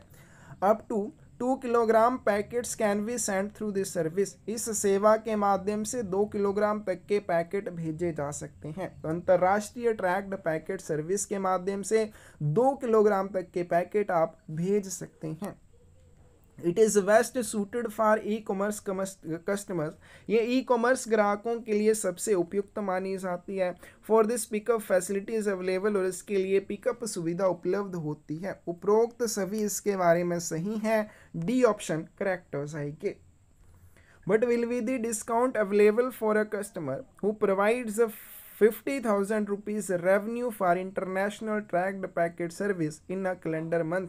एक कैलेंडर माह में अंतर्राष्ट्रीय ट्रैक्ड पैकेट सेवा के लिए 50,000 रुपये का राजस्व प्रदान करने वाले ग्राहक को कितनी छूट दी जाएगी? ए ऑप्शन करेक्ट आ जाएगी, कोई छूट नहीं दी जाएगी। 1 लाख रुपए तक इसमें कोई भी आपको डिस्काउंट नहीं दिया जाता। 1 लाख रुपए से लेके 2 लाख रुपए तक 5% का डिस्काउंट, और 2 लाख से ऊपर आपको 10% का डिस्काउंट दिया जाता है। What is the compensation for international tracked packet? अंतर्राष्ट्रीय ट्रैक्ड पैकेट के लिए दिया जाने वाला मुआवजा क्या हो जाएगा? तो इसमें हमारे पास फर्स्ट ऑप्शन क्या है? फर्स्ट ऑप्शन है हमारे पास वो सही है। In the case of loss और damage of the international tracked article the compensation shall be restricted to 1,000 rupees और the actual value of the contents damaged और lost whichever is less. अंतर्राष्ट्रीय tracked packet के नुकसान या क्षति के मामले में आपको जो मुआवजा दिया जाएगा वो 1,000 रुपये होगा, या फिर क्षतिग्रस्त या जो भी गुम हुई सामग्री है उसका वास्तविक मूल्य दिया जाएगा। दोनों में से जो भी कम होगा वो आपको कंपनसेशन के रूप में दिया जाएगा। ए ऑप्शन करेक्ट हो जाएगी। But will be the discount available for a customer who provides 1,50,000 rupees revenue for international tracked packet service in a calendar month? एक कैलेंडर माह में अंतर्राष्ट्रीय ट्रैक्ड पैकेट सेवा के लिए 1,50,000 रुपये का राजस्व प्रदान करने वाले ग्राहक के लिए छूट क्या होगी? करेक्ट आंसर आपके पास भी आ जाएगा। 1 लाख रुपये से 2 लाख रुपये के बीच में अगर इंटरनेशनल ट्रैक्ड पैकेट का रेवेन्यू दिया जाता है तो इसमें 5% का डिस्काउंट दिया जाएगा। What is the insurance fees for insured value up to 200 rupees for all contractual customers of speed post and business parcel? तो कंट्रैक्चुअल कस्टमर्स के लिए पूछा गया कि जो आपको 200 रुपये तक का बीमा मूल्य होगा वो कितना उसके ऊपर शुल्क लिया जाएगा? तो इसका करेक्ट आंसर क्या आ जाएगा आपके पास? ये आ जाएगा 4 रुपये लिए जाएंगे। तो इसमें ध्यान रखना, रिटेल कस्टमर के लिए अलग चार्जेस हैं, कॉन्ट्रैक्चुअल कस्टमर के लिए अलग चार्जेस हैं। कॉन्ट्रैक्चुअल कस्टमर है उससे कम चार्जेस लिए जाएंगे। 200 रुपये तक के लिए 4 रुपये इंश्योरेंस फीस के रूप में लिए जाएंगे। What is the insurance fees for insured value of up to 200 rupees for all contractual customers of speed post and business parcel. Speed post और बिजनेस पार्सल के सभी संविदात्मक ग्राहकों के लिए 200 रुपये से अधिक के बीमा मूल्य के लिए बीमा शुल्क क्या लिया जाएगा, तो इसकी ए ऑप्शन करेक्ट आ जाएगी। अब कंट्रैक्चुअल कस्टमर है स्पीड पोस्ट या बिजनेस पार्सल का, तो अगर 200 रुपये से ज़्यादा के इंश्योरेंस फीस के ऊपर चार्जेस लगने हैं तो कैसे लगेंगे, 4 रुपये प्लस 200 रुपये से ज़्यादा जो भी वैल्यू होगी उसकी वैल्यू का 1.5% बीच में ऐड कर लेना है, तो इंश्योरेंस फीस के रूप में आपको देना होगा।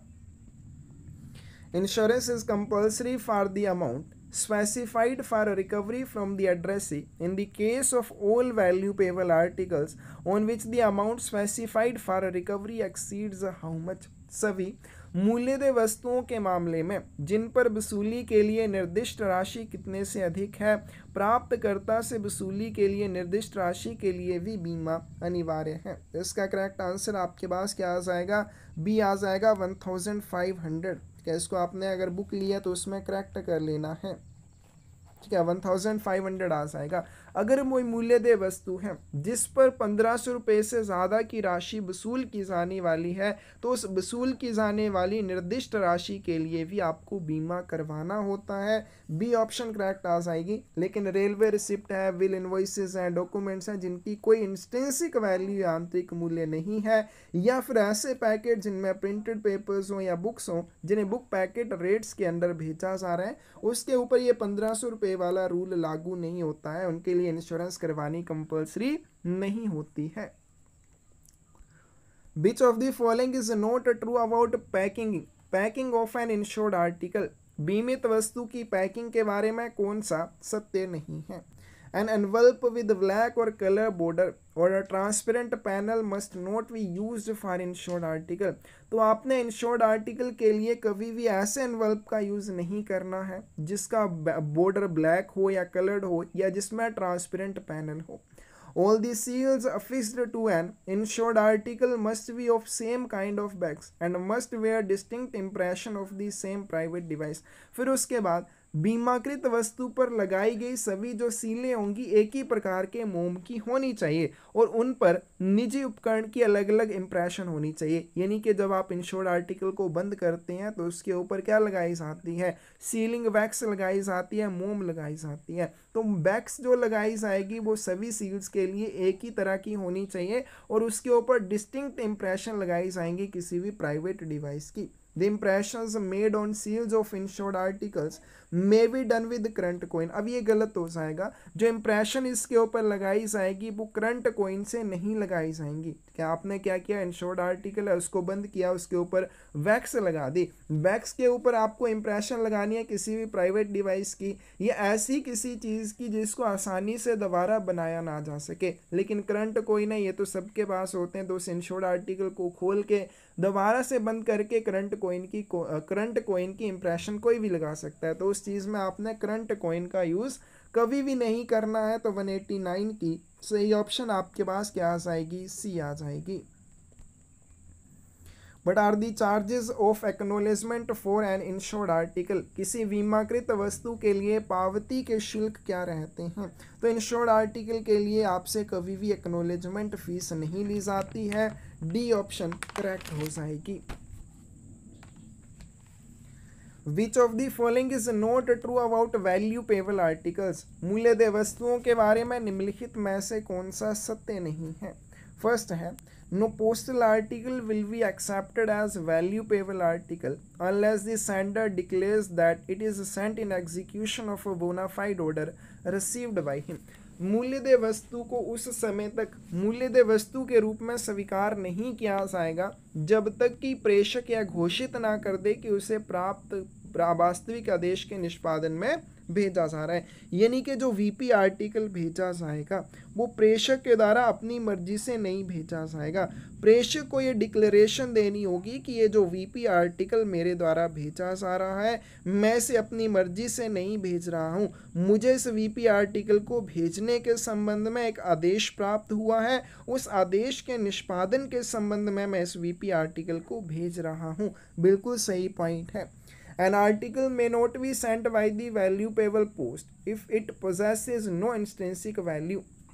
तो यदि किसी वस्तु का कोई आंतरिक मूल्य नहीं है तो उसे मूल्यदेय वस्तु के रूप में भी नहीं भेजा जा सकता। बी ऑप्शन इनकरेक्ट है, क्योंकि ऐसी कोई वस्तु जिसका कोई आंतरिक मूल्य नहीं है उसको भी वैल्यू पेबल आर्टिकल के रूप में भेजा जा सकता है। The legal documents, bonds, policies of insurance may be sent as value payable article. कानूनी दस्तावेज, बॉन्ड, बीमा पॉलिसियां मूल्यदेय वस्तुओं के रूप में भेजी जा सकती हैं, हालांकि इनका कोई इंस्ट्रिंसिक मूल्य, आंतरिक मूल्य नहीं होता है। तो इसका करेक्ट आंसर आपके पास बी आ जाएगा। Value payable article be not be accepted unless the tone of payment shown in the value payable money order form is the. मूल्यदेय वस्तु को उस समय तक स्वीकार नहीं किया जाएगा जब तक कि मूल्यदेय मनी ऑर्डर फॉर्म में दिखाया गया भुगतान का शहर कौन सा ना हो। ए ऑप्शन आपके पास यहाँ पे करेक्ट आ जाएगी। Where the article has been booked, जहाँ पे लेख बुक किया जा रहा है, वैल्यू पेबल मनी ऑर्डर में जो भुगतान का शहर दिखाया जाएगा वो भी सेम होना चाहिए जहाँ पे आर्टिकल की बुकिंग की जा रही है, नहीं तो उस आर्टिकल को एक्सेप्ट नहीं किया जाएगा। ए ऑप्शन करेक्ट हो जाएगी। Which of the following is not true about value payable articles? मूल्यदेय वस्तुओं के बारे में निम्नलिखित में से कौन सा सत्य नहीं है? No article on which amount specified for recovery from addressee exceeds 100 rupees will be accepted at any post office for transmission by post as value payable article unless it is insured for at least the sum specified for remittance by the sender। तो कोई भी मूल्यदेय वस्तु को उस समय तक स्वीकार नहीं किया जाएगा जब तक कि अगर उसके ऊपर रिकवर की जाने वाली राशि 100 रुपये से ज़्यादा है और उस 100 रुपये से ज़्यादा की राशि के लिए आप इंश्योरेंस नहीं करवा देते। अब ये पॉइंट गलत हो जाएगा क्योंकि ये जो लिमिट है वो कितनी है, 1500 रुपये। किसी भी आर्टिकल को वैल्यू पेबल आर्टिकल के रूप में उस समय तक स्वीकार नहीं किया जाएगा अगर उसके ऊपर निर्दिष्ट राशि का अर्थ हो जाएगा जो प्राप्तकर्ता से वसूल करके प्रेषक को भेजी जानी है। अगर उसके ऊपर निर्दिष्ट राशि 1500 रुपये से ज़्यादा है तो उस राशि के लिए इंश्योरेंस अगर नहीं की जाती तब तक उस आर्टिकल को वीपी आर्टिकल के रूप में एक्सेप्ट नहीं किया जाएगा। तो फर्स्ट पॉइंट गलत है। When the amount due is recovered from addressee, जब प्राप्तकर्ता से देय राशि यानी कि वैल्यू पेबल आर्टिकल के लिए जो निर्दिष्ट राशि है वो वसूल की जाएगी, the sum for payment to sender will be remitted to him by the money order। तो प्रेषक को वो राशि भेजने के लिए मनी ऑर्डर का यूज़ किया जाएगा। There is no need of insurance for that value payable article which contains a railway receipt, wills, invoices and documents and the amount specified for recovery on them exceeds 1500 rupees. अब बोला कि इस तरह के article जिसमें क्या है, railway receipt हैं, विल्स हैं, इन्वॉइसेस हैं, डॉक्यूमेंट्स हैं जिनका कोई आंतरिक मूल्य नहीं है, तो इस तरह के आर्टिकल्स की अगर आपने वैल्यू पेबल आर्टिकल के रूप में भेजना है तो ये 1500 रुपये से ज़्यादा की अगर निर्दिष्ट राशि है तो उस राशि के लिए फिर आपको इंश्योरेंस नहीं करवानी है। यानी कि जब भी आप इस तरह का सामान वैल्यू पेबल आर्टिकल के रूप में भेजते हैं और उसके ऊपर रिकवर की जाने वाली राशि 1500 रुपये से ज़्यादा है तो उस समय आपको इंश्योरेंस की आवश्यकता नहीं होती है, जिस इंश्योरेंस की आवश्यकता सी पॉइंट में दे रखी है। तो इसका करेक्ट आंसर आपके पास क्या आ जाएगा, ए आ जाएगा। Which of the following is not true about complaints regarding value payable articles? मूल्यदेय वस्तुओं से संबंधित शिकायतों के बारे में निम्नलिखित में से कौन सा सत्य नहीं है? फर्स्ट है आपके पास the fees regarding inquiry made by post office for any value payable article should be paid in form of postage stamps which should be affixed to the letter of complaint। किसी भी मूल्यदेय वस्तु के लिए डाकघर द्वारा की गई पूछताछ से संबंधित शुल्क का भुगतान डाक टिकटों के रूप में किया जाना चाहिए जिसे शिकायत पत्र के साथ चिपकाया जाना चाहिए। तो कोई भी वैल्यू पेबल आर्टिकल है उसके लिए जो भी आपने पूछताछ करनी है, पूछताछ का शुल्क आपने देना है वो डाक टिकटों के रूप में दिया जाएगा और उसे कंप्लेंट लेटर के साथ चिपकाया जाएगा। The fees for inquiry will be refunded in cases where the complaint was found to be well grounded। अब जहाँ पे आपकी शिकायत बिल्कुल सही पाई जाती है वहाँ पे इंक्वायरी फीस भी आपको वापस की जाती है। No complaint will be attended unless made within 6 months from the date of posting of the value payable article। वो किसी भी शिकायत पर उस समय तक ध्यान नहीं दिया जाएगा जब तक कि मूल्य दे लेख की पोस्टिंग की तारीख से 6 महीने के भीतर आप उसके बारे में शिकायत नहीं करते हैं। बिल्कुल सही बात है, डी ऑप्शन इसका करेक्ट आंसर होगा। क्यों होगा? No complaint will be attended unless made within 6 months from the date of delivery of valuable article. ये गलत हो जाएगा। कोई भी शिकायत के ऊपर उस समय तक ध्यान नहीं दिया जाएगा जब तक आप लेख की पोस्टिंग के 6 महीने के भीतर उसके बारे में शिकायत नहीं करते। लेकिन यहाँ पे डेट ऑफ डिलीवरी दे रखा है जो कि डेट ऑफ पोस्टिंग होगा, तो डी ऑप्शन करेक्ट हो जाएगी। How the speed post provides express and time bound delivery of letters and parcels for local। स्थानीय के लिए स्पीड पोस्ट पत्रों और पार्सल की एक्सप्रेस और समयबद्ध डिलीवरी कैसे प्रदान करता है?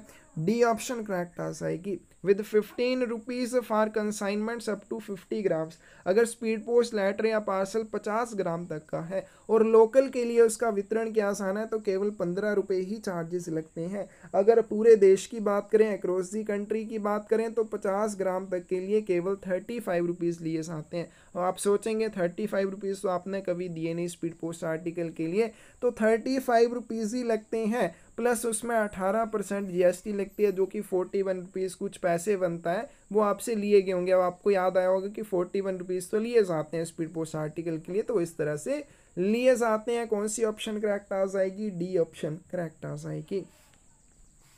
With regard to business parcel what is the meaning of local. Business parcel के बारे में लोकल का क्या अर्थ होता है? और प्रीवियस क्वेश्चन पेपर्स में पूछा गया क्वेश्चन है।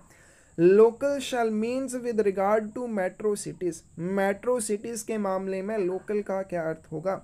The articles booked and to be delivered within identified pin codes. ऐसे आर्टिकल जिनको बुक किया जाता है और डिलीवर किया जाता है आइडेंटिफाइड पिन कोड्स के भीतर, उनका अर्थ हो जाएगा लोकल मेट्रो सिटीज के मामले में। Local shall means with regard for cities other than metro cities. अब मेट्रो शहरों के अलावा अन्य शहरों के संबंध में लोकल का क्या अर्थ हो जाएगा? The articles booked and delivered with in municipality limit.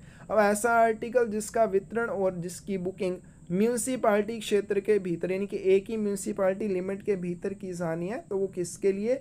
Metro cities के अलावा अन्य सिटीज़ के लिए लोकल हो जाएगा। Local shall means with regard to small towns और मोफिसल एरियाज। तो मोफिसल एरिया या जो छोटे शहर होते हैं उनके मामले में लोकल का क्या अर्थ हो जाएगा? The articles booked and delivered with in the same pin code delivery jurisdiction. Article जिसे क्या किया जाता है? सेम ही पिन कोड डिलीवरी जुरिडिक्शन के भीतर बुक और डिलीवर किया जाना हो, तो इसका करेक्ट आंसर डी आ जाएगा। उपरोक्त सभी क्या हो जाएंगे? लोकल हो जाएंगे। India post provides basic international postal services for which of the following. भारतीय डाक निम्नलिखित में से किसके लिए बुनियादी अंतर्राष्ट्रीय डाक सेवाएं प्रदान करता है? तो इसका करेक्ट आंसर आपके पास भी आ जाएगा। लेटर्स के लिए post card, aerogramme, small packet, blind literature packet और प्रिंटेड पेपर, ये सभी क्या है? बेसिक इंटरनेशनल पोस्टल सर्विसेज हैं। बी ऑप्शन करेक्ट हो जाएंगी। With regard to international postal services, the registration facilities available for which of the following। अंतर्राष्ट्रीय डाक सेवाओं के संबंध में पंजीकरण सुविधा निम्नलिखित में से किसके लिए उपलब्ध है? ए ऑप्शन करेक्ट आ जाएगी। Letter, small packet, printed paper, आप इनकी रजिस्ट्रेशन कर सकते हैं। फर्स्ट सेकंड पॉइंट में देखो पोस्ट कार्ड लिखा है, तो पोस्ट कार्ड के लिए हमने क्या कि इनका ट्रांसमिशन केवल भारत के भीतर ही होता है, तो ये तो वैसे भी अंतर्राष्ट्रीय आर्टिकल नहीं होगा, तो रजिस्ट्रेशन इसमें कैंसिल हो गई। फॉर लेटर, पोस्ट कार्ड, एरोग्राम और बुक पैकेट। अब बुक पैकेट भी फॉरेन पोस्ट में नहीं होते, फॉरेन पोस्ट में बुक पैकेट की जगह पे क्या होते हैं? प्रिंटेड पेपर, तो ये भी गलत हो गया। फॉर लेटर, पोस्ट कार्ड और पार्सल। अब देखिए लेटर भी होते हैं, पोस्ट कार्ड नहीं होते, लेकिन पार्सल तो होते हैं। पार्सल के लिए देखो जो आपके फॉरेन पार्सल होते हैं उनकी रजिस्ट्रेशन नहीं होती है, हालांकि उनको फिर भी भारत की सीमाओं के भीतर रजिस्टर्ड पार्सल की तरह ट्रीट किया जाता है, लेकिन आपके रजिस्टर्ड पार्सल की कोई भी अलग श्रेणी नहीं होती है, सिंपल ऑर्डिनरी पार्सल ही यूज़ किए जाते हैं। तो इसका करेक्ट आंसर आपके पास क्या आ जाएगा? ए आ जाएगा। What can be the maximum weight of printed papers, printed papers जो होते हैं उनका अधिकतम वजन कितना हो सकता है। ए ऑप्शन आपके पास करेक्ट आ जाएगी, 2 किलोग्राम हो सकता है। तो प्रिंटेड पेपर स्मॉल पैकेट की श्रेणी है, लेकिन स्मॉल पैकेट इनलैंड पोस्ट में होते हैं, तो सॉरी बुक पैकेट जो इनलैंड पोस्ट में होते हैं, और उसी तरह से सेम उनकी समकक्ष श्रेणी फॉरेन पोस्ट में प्रिंटेड पेपर होती है। What can be the maximum weight of small packet, जो स्मॉल पैकेट होते हैं उनका मैक्सिमम वेट भी 2 किलोग्राम होता है। स्मॉल पैकेट की कोई भी समकक्ष श्रेणी इनलैंड पोस्ट में अंतर्देशीय डाक में नहीं होती है। तो 200 क्वेश्चन हमारे कवर हो गए, लेकिन इसके साथ आज की वीडियो में जो इंपॉर्टेंट चीज़ें करने वाले हैं, सबसे पहले हम साइज़ के बारे में बात करेंगे। अगर आप अलग अलग जगह करते हैं, यानी कि आपने लेटर्स के बारे में किया, फिर लेटर्स के साइज़ कहते हैं, फिर पोस्ट कार्ड किया, पोस्ट कार्ड के बारे में सारा कुछ पढ़ा, फिर पार्सल के बारे में सब कुछ पढ़ा, तो उसमें साइज़ जो है वो याद नहीं रहते हैं। तो अलग अलग से यहाँ पे साइज़ हमने लिखे हैं जो आपको याद करने में आसान होंगे। तो मैंने लेटर्स के बारे में बताया कि लेटर्स के लिए आपको किस तरह से एक डायग्राम याद रखनी है, वो ये डायग्राम है जो आपको याद रखनी है। अगर आपने लेटर जो है वो रोल फॉर्म में भेजना है, ठीक है, रोल फॉर्म में भी आप लेटर को भेज सकते हैं। तो रोल फॉर्म में किस तरह से हो जाएगा, इस तरह से हो जाएगा, इस तरह का लेटर हो जाएगा। तो अगर आप इस तरह से लेटर को भेजते हैं रोल फॉर्म में, तो उसका जो सिंगल डायामीटर है, ये मिनिमम और मैक्सिमम, आपने इसको याद नहीं करना है, आपने टेबल को एज इट इज़ याद करना है। आपने ये याद नहीं करना कि सिंगल डायामीटर 10 सेंटीमीटर 10 सेंटीमीटर, ऐसे याद नहीं करना है, टेबल याद करना है। यहाँ पे लिख लिया आपने रोल फॉर्म, यहाँ पे लिख लिया मिनिमम, यहाँ पे लिख लिया मैक्सिमम, यहाँ पे single diameter length plus twice दी डायामीटर, फिर यहाँ पे 10 और 80, यहाँ पे 17 और 100, इस तरह से लिख लिया। फिर आपको ये याद रहेगा। फिर आप जैसे मर्जी आपसे क्वेश्चन पूछा जाए, आपसे पूछा जाए कि लेंथ प्लस ट्वाइस दी डायामीटर किसी भी लेटर की क्या होगी रोल फॉर्म में मैक्सिमम, तो आप बता पाएंगे 100 सेंटीमीटर होगी। लेकिन अगर आपको ये टेबल याद होगा, तो आपने अलग अलग से याद नहीं करने, टेबल याद कर लेना है। Single diameter minimum 10 centimetre, maximum 80 centimetre, length plus twice दी डायामीटर, लंबाई प्लस व्यास का 2 गुना 17 सेंटीमीटर मिनिमम, और मैक्सिमम जो है 100 सेंटीमीटर। तो टेबल याद करना है। रोल फॉर्म के अलावा किसी अन्य फॉर्म में तो ये स्टैंडर्ड साइज है मिनिमम, इससे कम कोई भी आर्टिकल नहीं होना चाहिए, चाहे वो पार्सल की सरफेस मेजरिंग हो, चाहे वो पोस्ट कार्ड हो, चाहे वो लेटर हो। 140 मिलीमीटर बाई 90 मिलीमीटर, और मैक्सिमम की बात करें 60 और 90 सेंटीमीटर, ये आपने याद कर लेने, यहाँ पे सेंटीमीटर आएगा। आगे चलते हैं लेटर कार्ड, या आपके जो इनलैंड लेटर कार्ड होते हैं, अंतर्देशीय पत्र कार्ड होते हैं। अगर ये अनफोल्डेड है, तो नीचे डायग्राम भी आपको यहाँ पे बनाई गई है किस तरह से आपका इनलैंड लेटर कार्ड होता है, इस तरह से होता है। अगर ये अनफोल्ड है तो इसकी डायमेंशंस क्या होंगी, अगर ये फोल्ड कर दिया जाए तो इसकी डायमेंशंस क्या होंगी। तो सबसे पहले अनफोल्डेड की बात करते हैं। मैक्सिमम मिनिमम, मैक्सिमम की बात करें 30 इंटू 21 सेंटीमीटर, मिनिमम की बात करें 28.2 सेंटीमीटर बाई 18.2 सेंटीमीटर। तो ये भी आपने लिख के याद करनी है, ऐसे याद मत करना।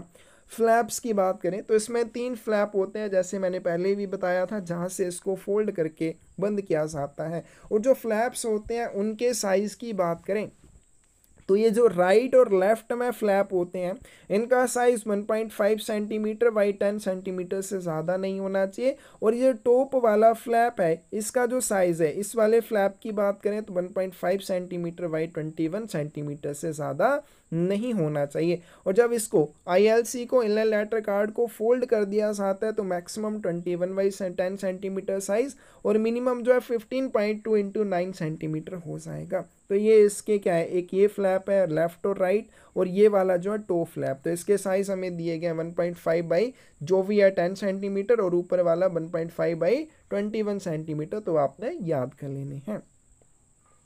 आगे चलते हैं। पोस्ट कार्ड की डायमेंशंस 14 बाई 9 सेंटीमीटर होनी चाहिए, ना इसमें ज़्यादा कुछ है ना कम कुछ है। आगे चलते हैं, बुक पैकेट की बात करते हैं। बुक पैकेट में जो रोल फॉर्म में अगर आप भेजेंगे तो लेटर की तरह ही इसके मिनिमम और मैक्सिमम साइज रहेंगे। रोल फॉर्म में इसकी मिनिमम और मैक्सिमम डायमेंशंस लेटर्स की तरह, टोटल लेंथ प्लस ट्वाइस दी डायमीटर लेटर्स की तरह। तो ये याद रखना आपको आसान हो जाएगा, लेटर्स या पत्रों की तरह रहेगा। रोल फॉर्म के अलावा किसी अन्य फॉर्म में तो मिनिमम 10/7 सेंटीमीटर, और मैक्सिमम की बात करें 60/30 सेंटीमीटर हो सकता है। पार्सल की बात करें, साइज लिमिट, लेंथ जो है वो 1 मीटर से ज़्यादा नहीं होनी चाहिए। लेंथ प्लस गिर्थ जो है, लंबाई प्लस परिधि जो है 1.8 मीटर से ज़्यादा नहीं होनी चाहिए।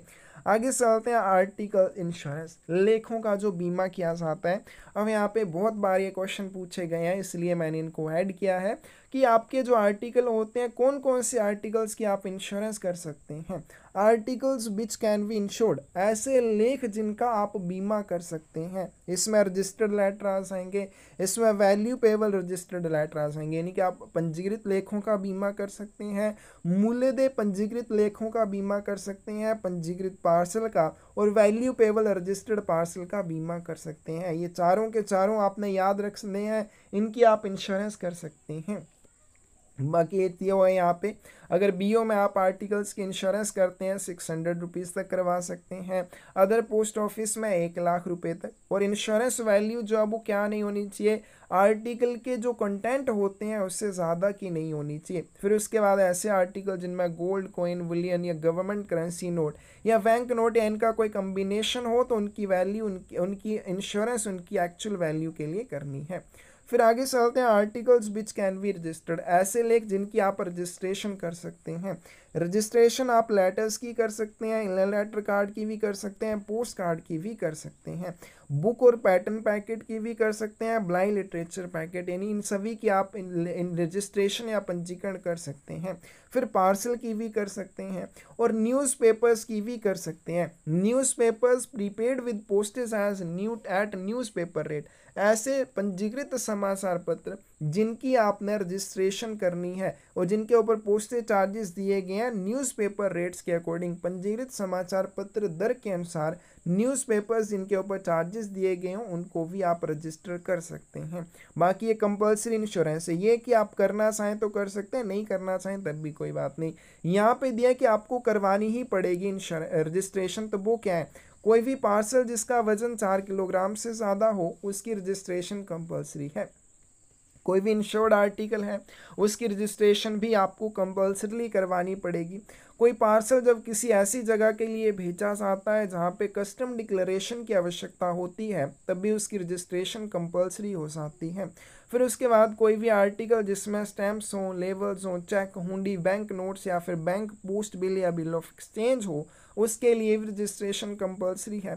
कोई आर्टिकल जिसके ऊपर कवर के ऊपर रजिस्टर्ड या पंजीकृत शब्द लिखा हुआ है, कोई भी रजिस्टर्ड आर्टिकल जिसके वितरण के बाद उसको दोबारा से पोस्ट किया जाता है, कोई भी वैल्यू पेबल आर्टिकल, इन सभी के लिए जो रजिस्ट्रेशन है वो क्या है, कंपल्सरी है।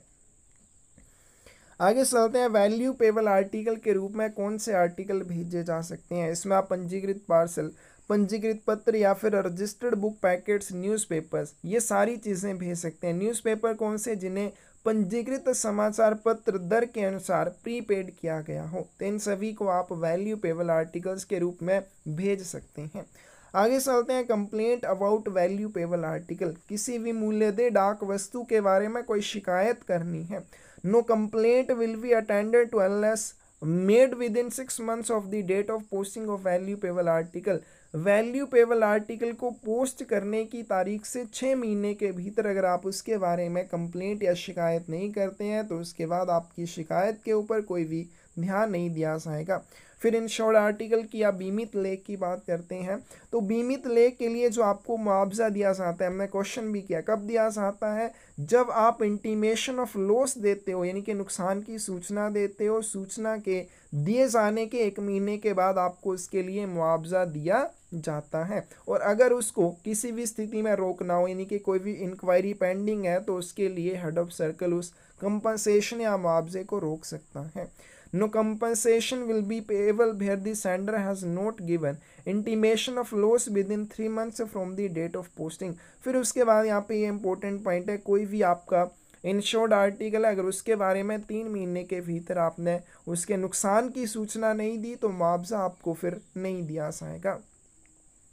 आगे चलते हैं, स्पीड पोस्ट का जो टैरिफ स्ट्रक्चर है, तो ये आपको टेबल बना बना के याद करना पड़ेगा। अलग अलग से आप याद नहीं करेंगे कि 200 किलोमीटर से इतने किलोमीटर इतने चार्जेस लगेंगे, इतने से इतने लगेंगे, ये आपको टेबल बनाना पड़ेगा। सबसे पहले एज इट इज़ आपको local up to 200 kilogram, up 201 kilogram से लेके 1000 किलोमीटर 1001 किलोमीटर से लेके 2000 किलोमीटर अबव 2000 किलोमीटर कितने चार्जेस लगेंगे। फिर नीचे वाली साइड को आपने वेट लिमिट लिख लेनी है, 50 ग्राम तक इतने, 50 ग्राम 51 ग्राम से लेके 200 ग्राम तक। तो इस तरह से आपको ये टेबल बना के याद करना है। इसको याद करने का शॉर्टकट कोई भी नहीं है, टेबल आपने याद कर लिया फिर आप कोई से भी चार्जेस निकाल पाएंगे। जैसे कि कोई भी आपका स्पीड पोस्ट आर्टिकल है जिसका वजन 50 ग्राम तक है, लोकल अगर उसका वितरण किया आसान है कितने रुपए लगेंगे, 15 रुपये लगेंगे। अक्रॉस दी कंट्री 35 रुपीज़ ही लगेंगे, चाहे वो सारे आप चेक कर सकते हैं।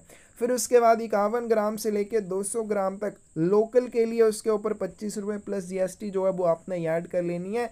फिर उसके बाद बात करें 200 किलोग्राम तक 35 रुपीज़ लगेंगे। फिर उसके बाद 201 किलोमीटर से लेके 1000 किलोमीटर तक 40 रुपये, 1001 किलोमीटर से लेके 2000 किलोमीटर तक 60 रुपये। तो ये आपने टेबल बना के अच्छे से याद कर लेना है, क्योंकि स्पीड पोस्ट चार्जेस पूछे जाते हैं। कंपटीशन इतना ज़्यादा है कि इस तरह का एक क्वेश्चन आके फंस जाता है तो वही मेरिट डिसाइड कर देता है।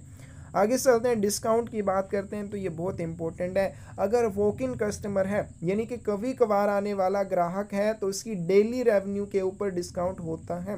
डेली रेवेन्यू अगर उसका 2000 रुपये से लेके 1 लाख रुपये तक है 5% डिस्काउंट दिया जाएगा। 1 लाख रुपये से ऊपर का उसका डेली रेवेन्यू है तो 10% का डिस्काउंट दिया जाएगा। लेकिन ये जो डिस्काउंट दिया जाएगा इसमें प्रेषक का जो पता है वो एक ही होना चाहिए, यानी कि सभी आर्टिकल्स के ऊपर जो सेंटर का एड्रेस है वो सेम होना चाहिए। फिर आगे चलते हैं, जो डिस्काउंट दिया जाता है मंथली बेसिस के ऊपर 50,000 रुपये से लेके 5 लाख रुपये तक के लिए 10% का डिस्काउंट, 5,01,000 से लेके 25 लाख रुपये तक 15% का डिस्काउंट, 25 लाख रुपये से लेके 1 करोड़ तक 20% का डिस्काउंट, 1 करोड़ 1 रुपये से लेके 5 करोड़ तक 25% का डिस्काउंट और 5 करोड़ से ऊपर आपको 30% का डिस्काउंट दिया जाएगा। और ये एडिशनल डिस्काउंट आपने याद कर लेने हैं, आपको थ्योरी वाले लेक्चर्स में बताए गए हैं।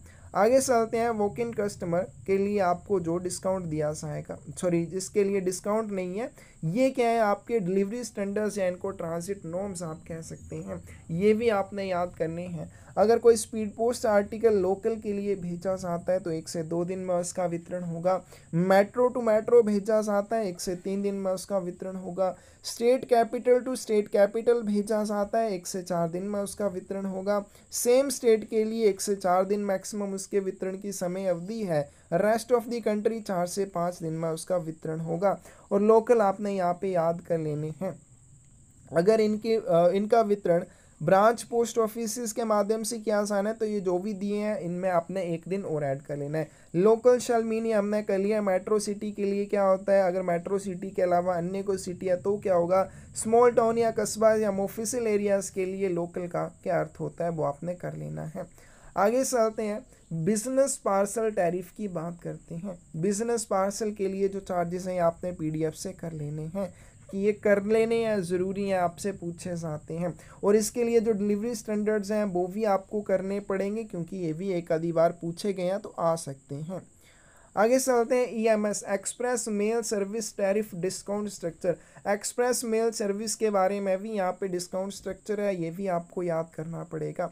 फिर आगे चलते हैं, आपके basic tariff for air letter post items, जो आपकी हवाई डाक वस्तुएं होती हैं। तो अगर आप लेटर भेजते हैं USA के लिए तो पहले 20 ग्राम के ऊपर 32 रुपये, फिर उसके बाद जो भी 20 ग्राम इसमें ऐड होते जाएंगे 2000 ग्राम तक, क्योंकि मैक्सिमम वेट इसका कितना हो जाएगा 2 किलोग्राम हो जाएगा। तो प्रत्येक 20 ग्राम एडिशनल जो भी आते जाएंगे उसमें 22 रुपीज़ ऐड होते जाएंगे। फिर उसके बाद USA के अलावा बाकी कंट्रीज़ के लिए 20 ग्राम तक 25 रुपये, फिर उसके आगे दो भी 20 ग्राम आएंगे 15 रुपये लिए जाएंगे।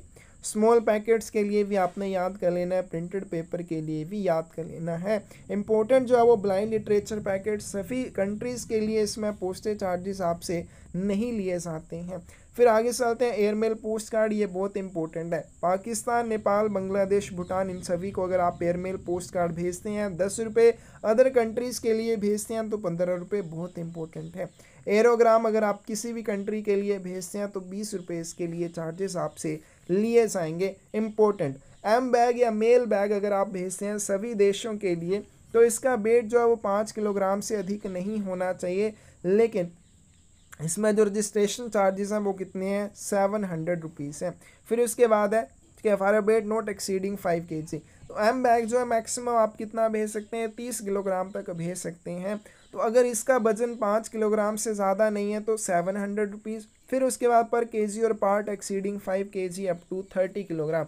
5 किलोग्राम से ज़्यादा और 30 किलोग्राम से कम पर किलोग्राम के हिसाब से, यानी कि 5 किलोग्राम से जो जो 1 किलोग्राम बढ़ता जाएगा या उसका हिस्सा आएगा उसके लिए आपको 150 ऐड करते चले जाना है। शुरुआती रजिस्ट्रेशन चार्जेस 700 रुपीज़, उसके बाद आपको जो एक्स्ट्रा चार्जेस देने हैं पर केजी के हिसाब से 150 रुपये 30 किलोग्राम तक लगेंगे। फिर आगे चलते हैं टैरिफ फॉर एयर सरचार्जेस। तो फिर यहाँ पे एयर सरचार्जेस दिए गए हैं, ठीक है, ये आपको कर लेने हैं, ठीक है, ये भी आपने पढ़ लेने हैं। आगे चलते हैं रजिस्ट्रेशन टैरिफ की बात करते हैं। तो जो भी आप इंटरनेशनल आर्टिकल्स की बात करते हैं, अगर air letter, air post card या पैकेट्स हैं तो 150 रुपये, मेल बैग के लिए 750 रुपये रजिस्ट्रेशन चार्जेस लगेंगे। These charges are exclusive of GST. हमने जितने भी चार्जेस यहाँ पे दे रखे हैं विदाउट जीएसटी आपको बताए हैं, लेकिन इनके ऊपर जीएसटी भी लगती है। ये मत समझना कि स्पीड पोस्ट के 35 रुपीज़ मैंने बोल दिए और पोस्ट ऑफिस में आपसे 41 रुपये ले लिए तो वहाँ पे आप लड़ना शुरू कर दो कि नहीं 35 होंगे, ऐसा नहीं है, उनमें जीएसटी भी लगती है। तो ये चार्जेस आपको याद कर लेने हैं। आज की वीडियो में बस हम यहीं तक करेंगे। अगर आपको इन क्वेश्चंस के बने बनाए नोट्स की बुक चाहिए तो क्वेश्चन ओशन बुक आप ले सकते हैं। एमटीएस पोस्टमैन या पीएससी के एग्ज़ाम की तैयारी करने के लिए बुक्स चाहिए तब भी आपको बुक्स मिल जाएंगी। क्वेश्चन पेपर्स, प्रीवियस ईयर्स के क्वेश्चन पेपर्स जो होंगे उनकी बुक्स भी आपको मिल जाएंगी। और अच्छे से तैयारी करनी है, क्लासेस में जुड़ना है, 8627096166 के ऊपर आप हमें मैसेज कर सकते हैं। धन्यवाद।